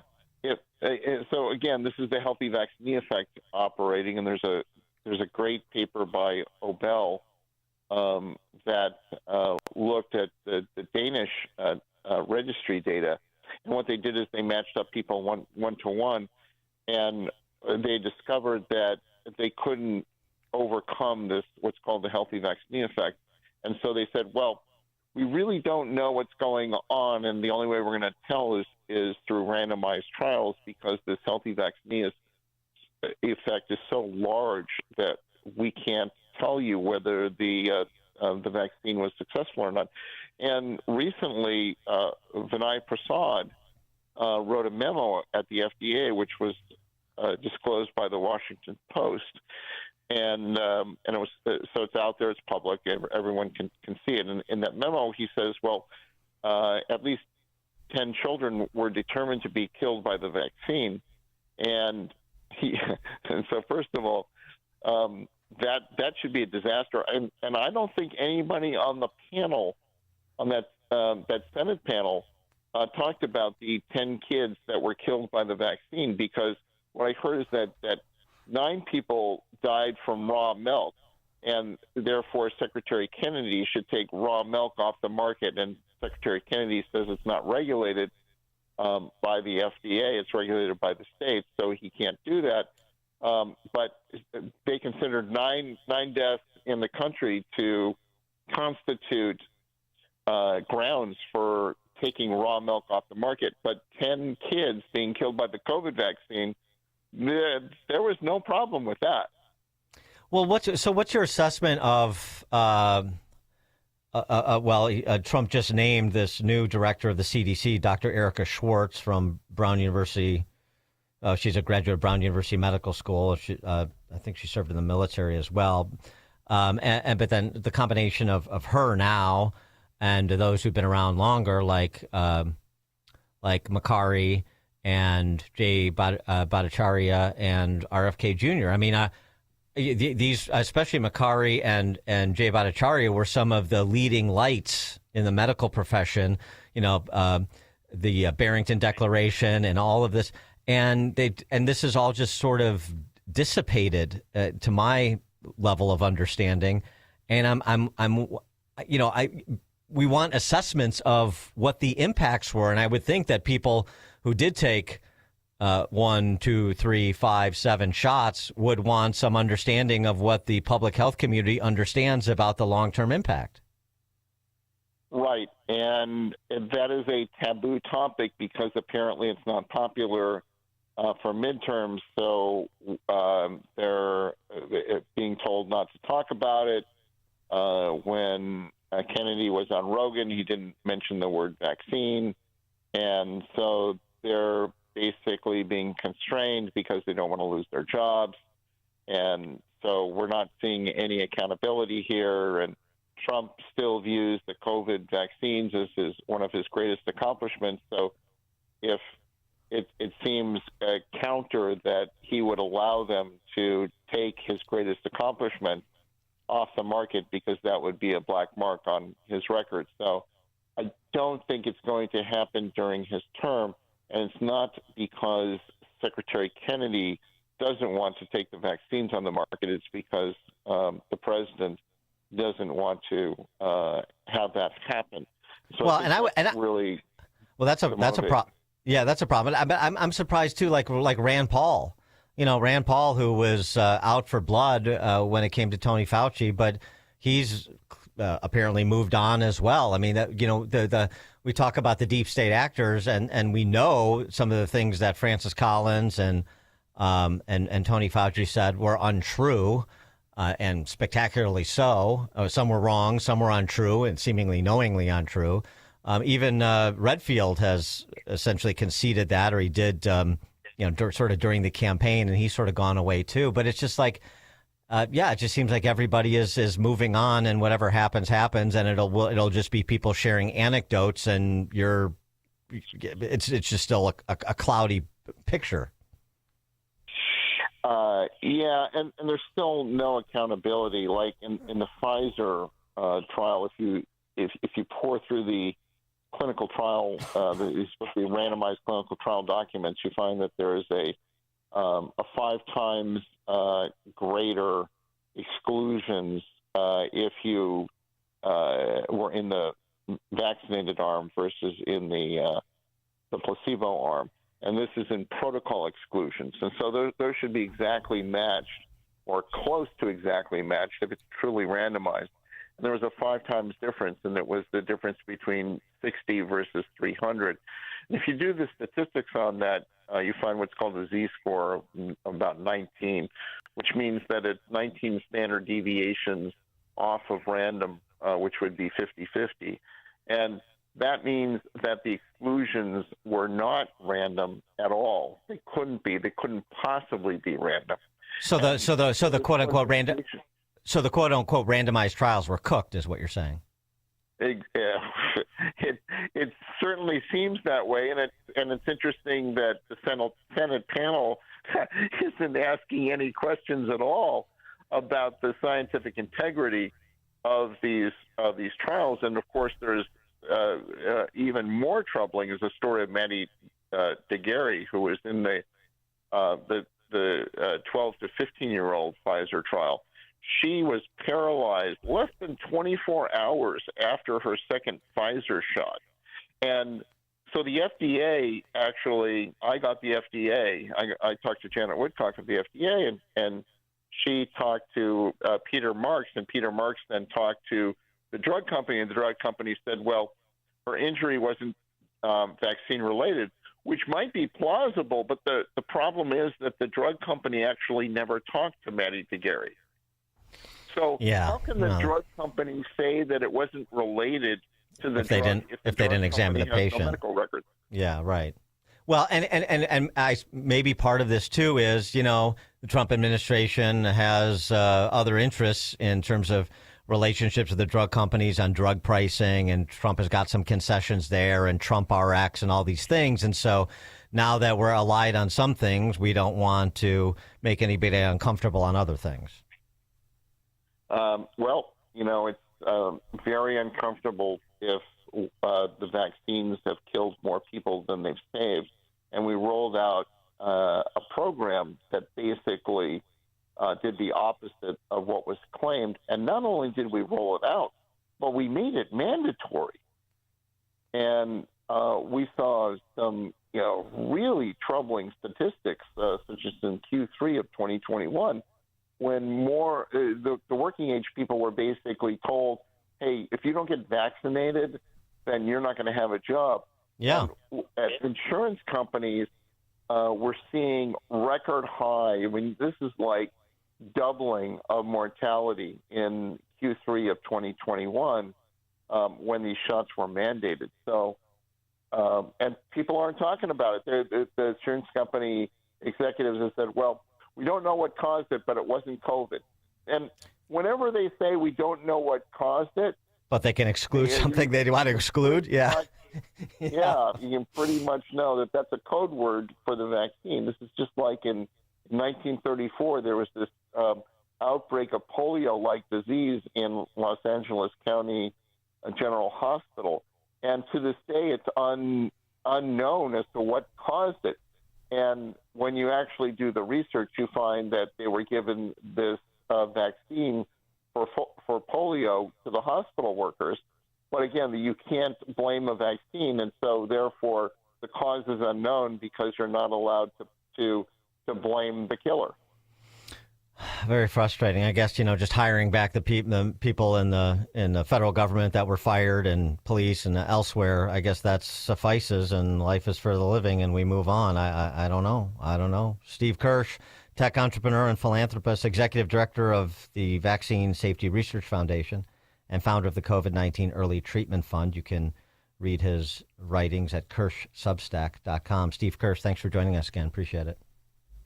Yeah, thanks, Dan. And if I have a final word is that there are about a dozen studies comparing the fully vaccinated with the fully unvaccinated, and this is in the peer-reviewed literature, and in every single case, the fully unvaccinated are always healthier in every single study than the fully vaccinated. And so when you're talking about the chronic health in America problem, people are ignoring this, that in every single study done where they compare the groups, the fully unvaccinated kids are far healthier on every single metric. Steve Kersh, thanks so much. Appreciate it. Sure. And Steve joined us on the alphawealthgroup.com answer line. It's like a hot, steaming cup of information to start your day. It's Chicago's Morning Answer on AM 560, The Answer. Each morning, the newsmakers and the newsbreakers shaping today's conversation are heard on the alphawealthgroup.com answer line on Chicago's Morning Answer. When you need answers about what's happening in your world, you turn to AM 560, The Answer. And when you need answers about how to prepare for and protect your retirement, you turn to the Alpha Wealth Group, now the proud sponsor of the AM 560 Answer Line, right here on Chicago's source for news, opinion, and insight. AM 560, The Answer. AM 560, The Answer. Open mic! Open mic Friday! Call in now! Open mic Friday!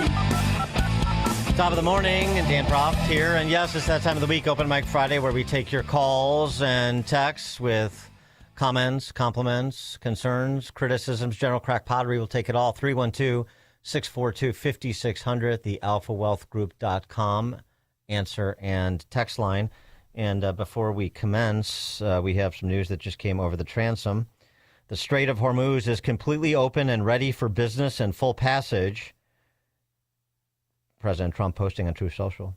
But the naval blockade will remain in full force and effect as it pertains to Iran only until such time as our satisfaction with Iran is 100% complete. This process should go very quickly in that most of the points are already negotiated.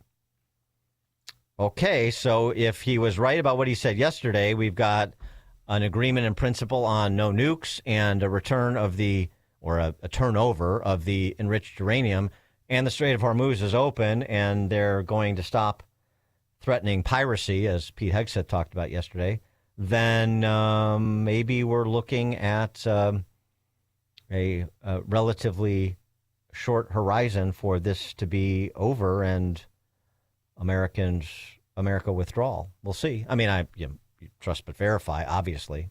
It's not going to be the flip of a switch, but that's encouraging news. 312-642-5600. We'll start with Dawn in Naperville. Hey, good morning. So, Dan, earlier in the week you had asked, where are the sheepdogs? Well, isn't that school principal, Kirk Moore, a perfect example of a sheepdog in action?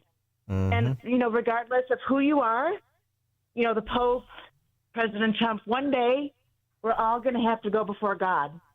And the question is not what you're going to have to give an account of words that come out of your mouth, but how did you protect women and children? Did you protect your closest neighbors? So instead of looking at everybody else, put your eyes on yourself. Are you protecting your children at home? And I think that's where you need to start.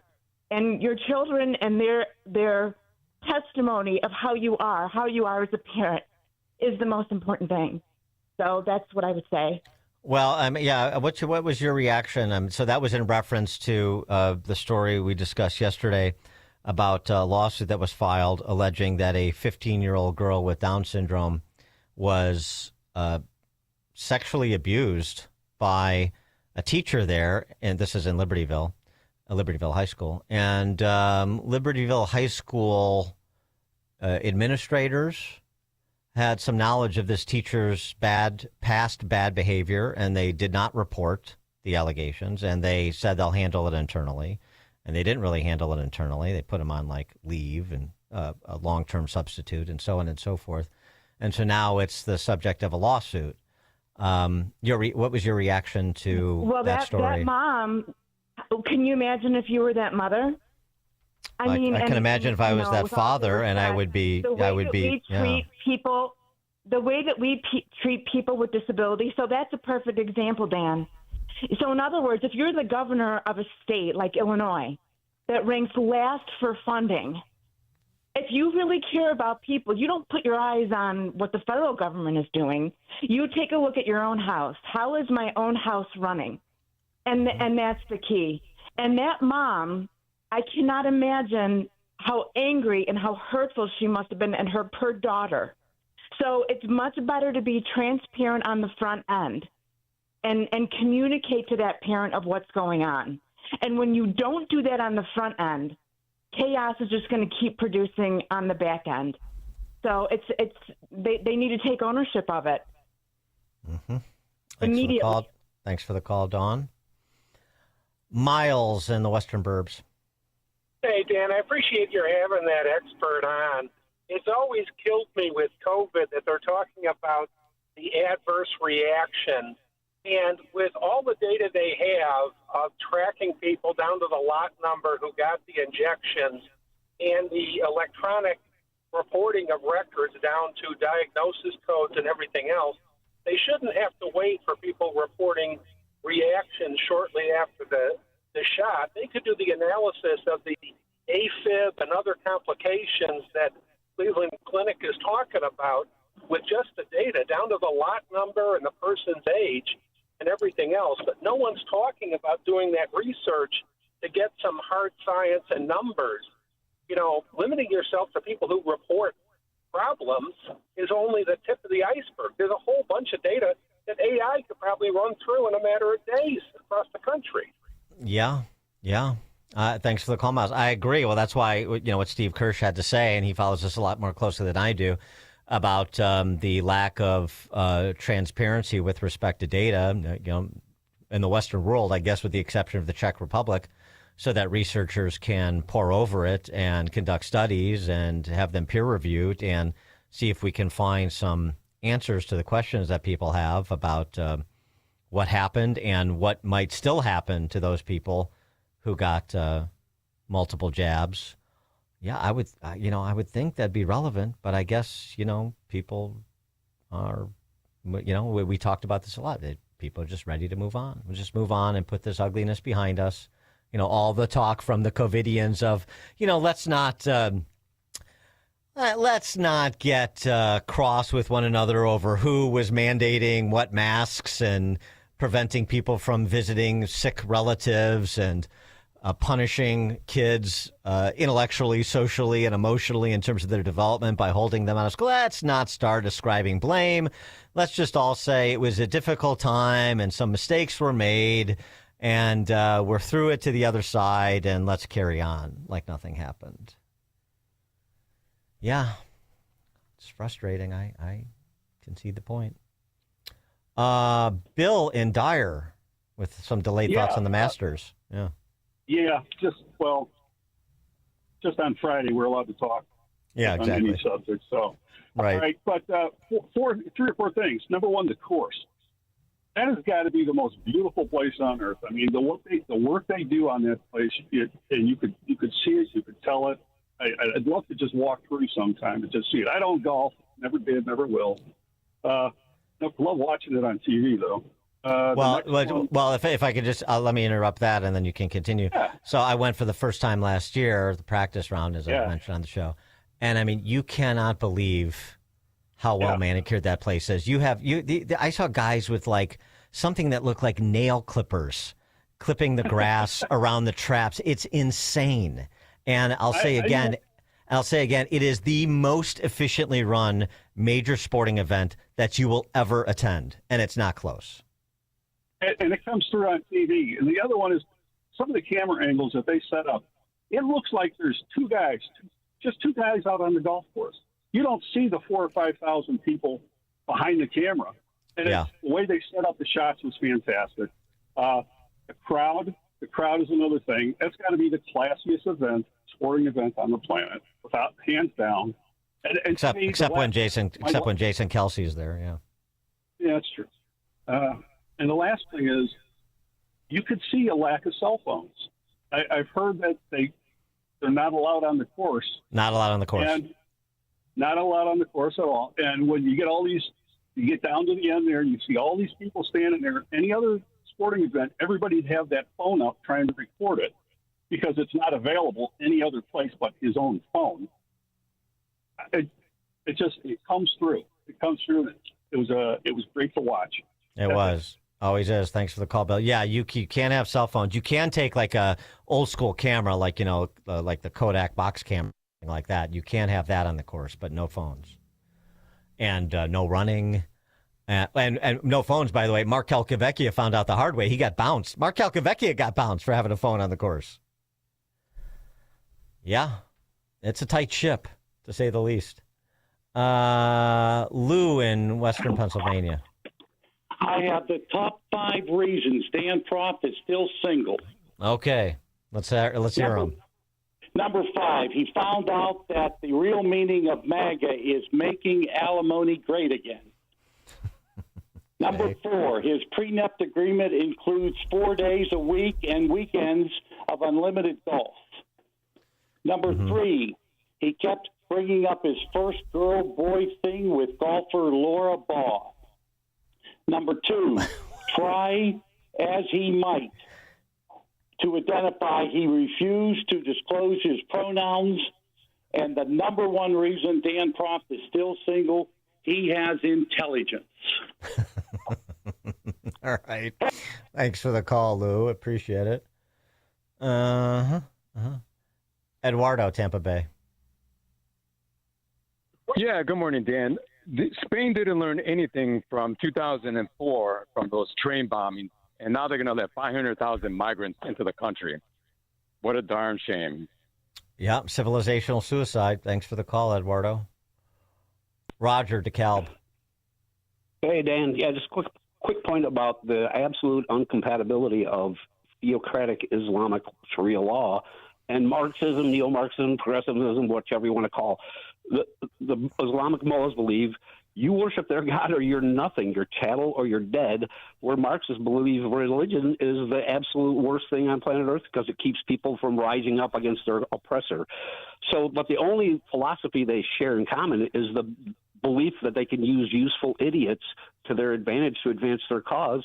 And when the time comes, they either are going to join them or they're going to cut them loose, gulag them, or kill them. That's your choice. So that brings me to 1982, the greatest punk rocker of all time, Joe Strummer of The Clash, wrote a song called Rock the Casbah. And at the time, nobody in this country knew what Sharia law was. It wasn't until 20 years later that I knew what it was. And even though the lyric is rock the Sharif, the intent is absolutely Sharia law. And it's a warning. Joe Strummer was a 30-year-old socialist, hardcore, big chips on his shoulder, vowed socialist. But there were great songs by The Cure of that same age. Lots of those bands put out songs, and there were warnings about how bad Western civilization and Sharia law were incompatible. And we learned nothing. It's one of the greatest songs of all time, one of my favorite bands. And I'm a conservative Christian, but Joe Strummer knew what was going on. Wow, that's fun. Thanks for the call. I'm a conservative Christian and with a punk rocker sensibility. I like it. It's just the greatest, Clash. I mean, it's Clash. Would you get Clash punk rock? Do they come out of that Manchester scene? Bill in Waukegan. Hey, Dan, thanks for taking my call. I've already prepared myself for the massive lawsuits that are going to be coming forward here within the next couple of years that you'll see advertised on TV. If you ever had the COVID shot, please call Mo, Larry, and Curly, the law firm, which I've already hired. I've already gave them a deposit on their law firm so that I can sit nicely into my old retirement age. So thanks, Dan. Thanks for the call, Bill. Renee in Barrington.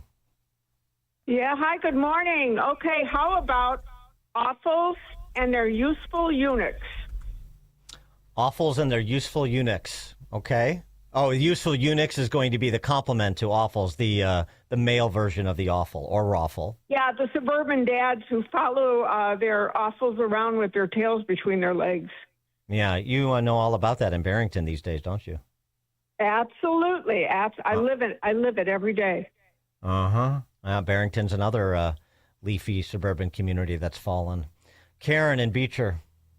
Oh, good morning, my friend. I'm not going to bother you about our reading of Virginia Woolf, but I did want to invite everybody to come and visit me at Uncle John's Flea Market on Route 41 in Cedar Lake. We're open Saturday and Sunday, every Saturday and Sunday from 8 to 4. Come and visit me at Queenie's Emporium in Dick's Building, and you get 20% off if you mention Dan's name. Oh, well, look at that. All right. I'm a cost savings device. Great. Thanks for the call, Karen. You're Sure. Karen and Beecher is like Chuck and Delavan. We get weekend activities. Bill, Northwest Side. Yes, Dan, just a general statement for you in the audience. Anytime you've been cheated on, lied to, or in general screwed over, you've been Pritzkered. Pritzkered is a verb. I like that. Yeah, that's a good way. That's a good way to popularize his name. It certainly is appropriate. I did want to get to a couple inspirational stories too before we leave today and for the week. We've, had one earlier. Dawn from Naperville mentioned it, that heroic principal in Pauls Valley High School in Oklahoma, Kirk Moore, who saved kids from a school shooter. Our astronauts this week. I can't get enough of that Victor Glover guy. But his colleague, Reed Weissman, also had some interesting comments as they're reacclimating to terra firma here. Take a listen. On the ship, I'm not really a religious person, but there was just no other avenue for me to explain anything or to experience anything. So I asked for the chaplain on the Navy ship to just come visit us for a minute. And when that man walked in, I'd never met him before in my life, but I saw the cross on his collar, and I broke down in tears. It's very hard to fully grasp what we just went through. And in these short, you just said it's been a week since we've been back, but it's been a week of medical testing, physical testing, doctors, science objectives. We have not had that decompression. We have not had that reflection time. So I'm basing this on what we saw. And when the sun eclipsed behind the moon, I think all four of us, I turned to Victor and I said, I don't think humanity has evolved to the point of being able to comprehend what we are looking at right now, because it was otherworldly and it was amazing. The only thing I would add is that beautiful thing. First of all, thank you for sharing that. That was a really special moment. I was in the bed right across when the chaplain came in, and the only thing I would add is I am a religious person, but everything else is the same.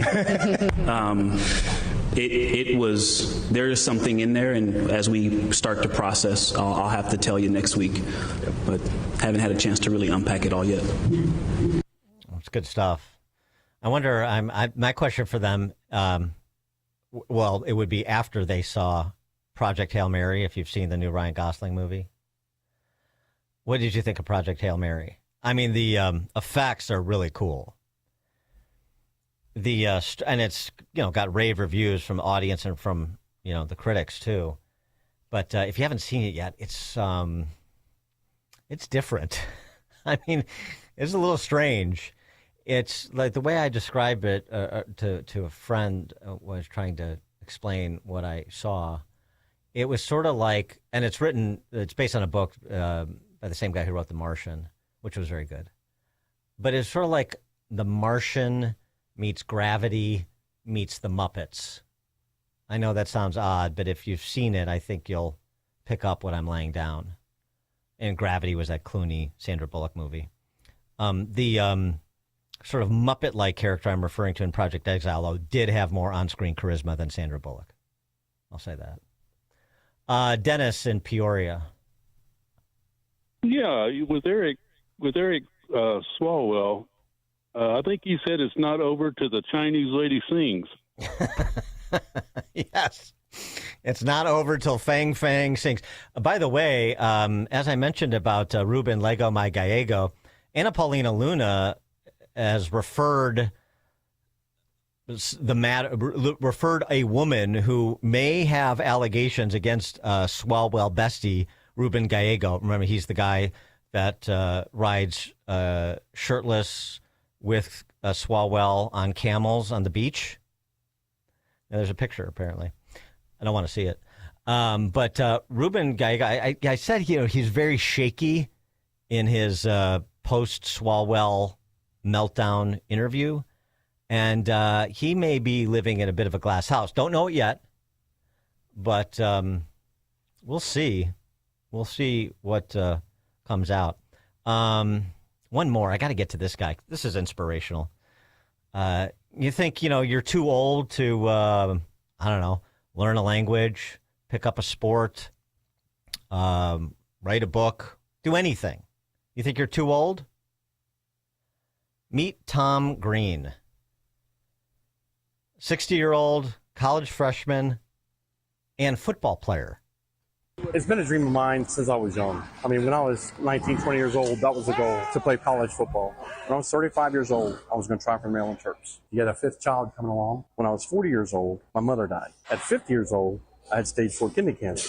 So here I am at 60. And I said, why not? He's getting old. Yeah, he's getting old. Man's what, 21, 22? 22. He's not like you. I get it. No. I get it. I honestly thought he was just coming out here to coach. I thought we had a new coach. I think it was the next Thursday he had came out. He was out there in the gear. I'm like, wait, we got a player. He told me how old he was, told me a little bit about his background. I've been excited ever since.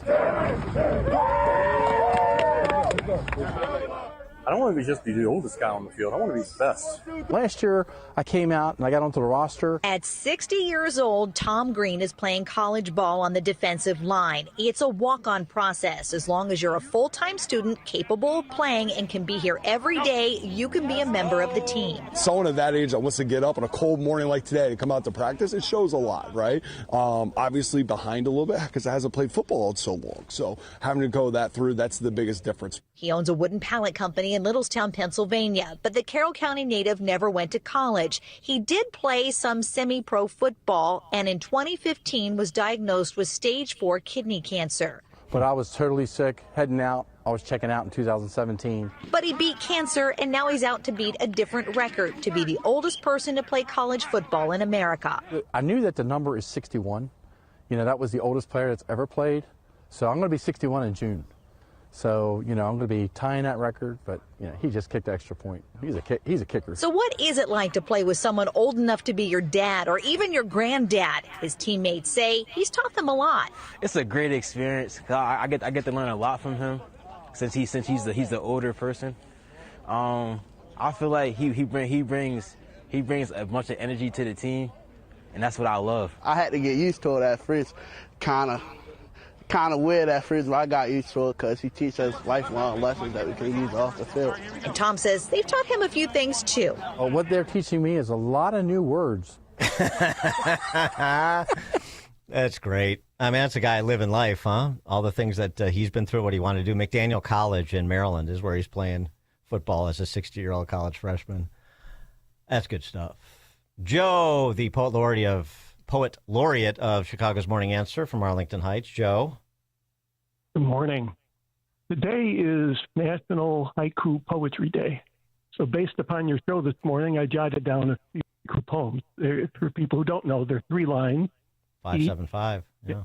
And 5 syllables, 7 syllables, and 5 syllables, respectively. So here we go.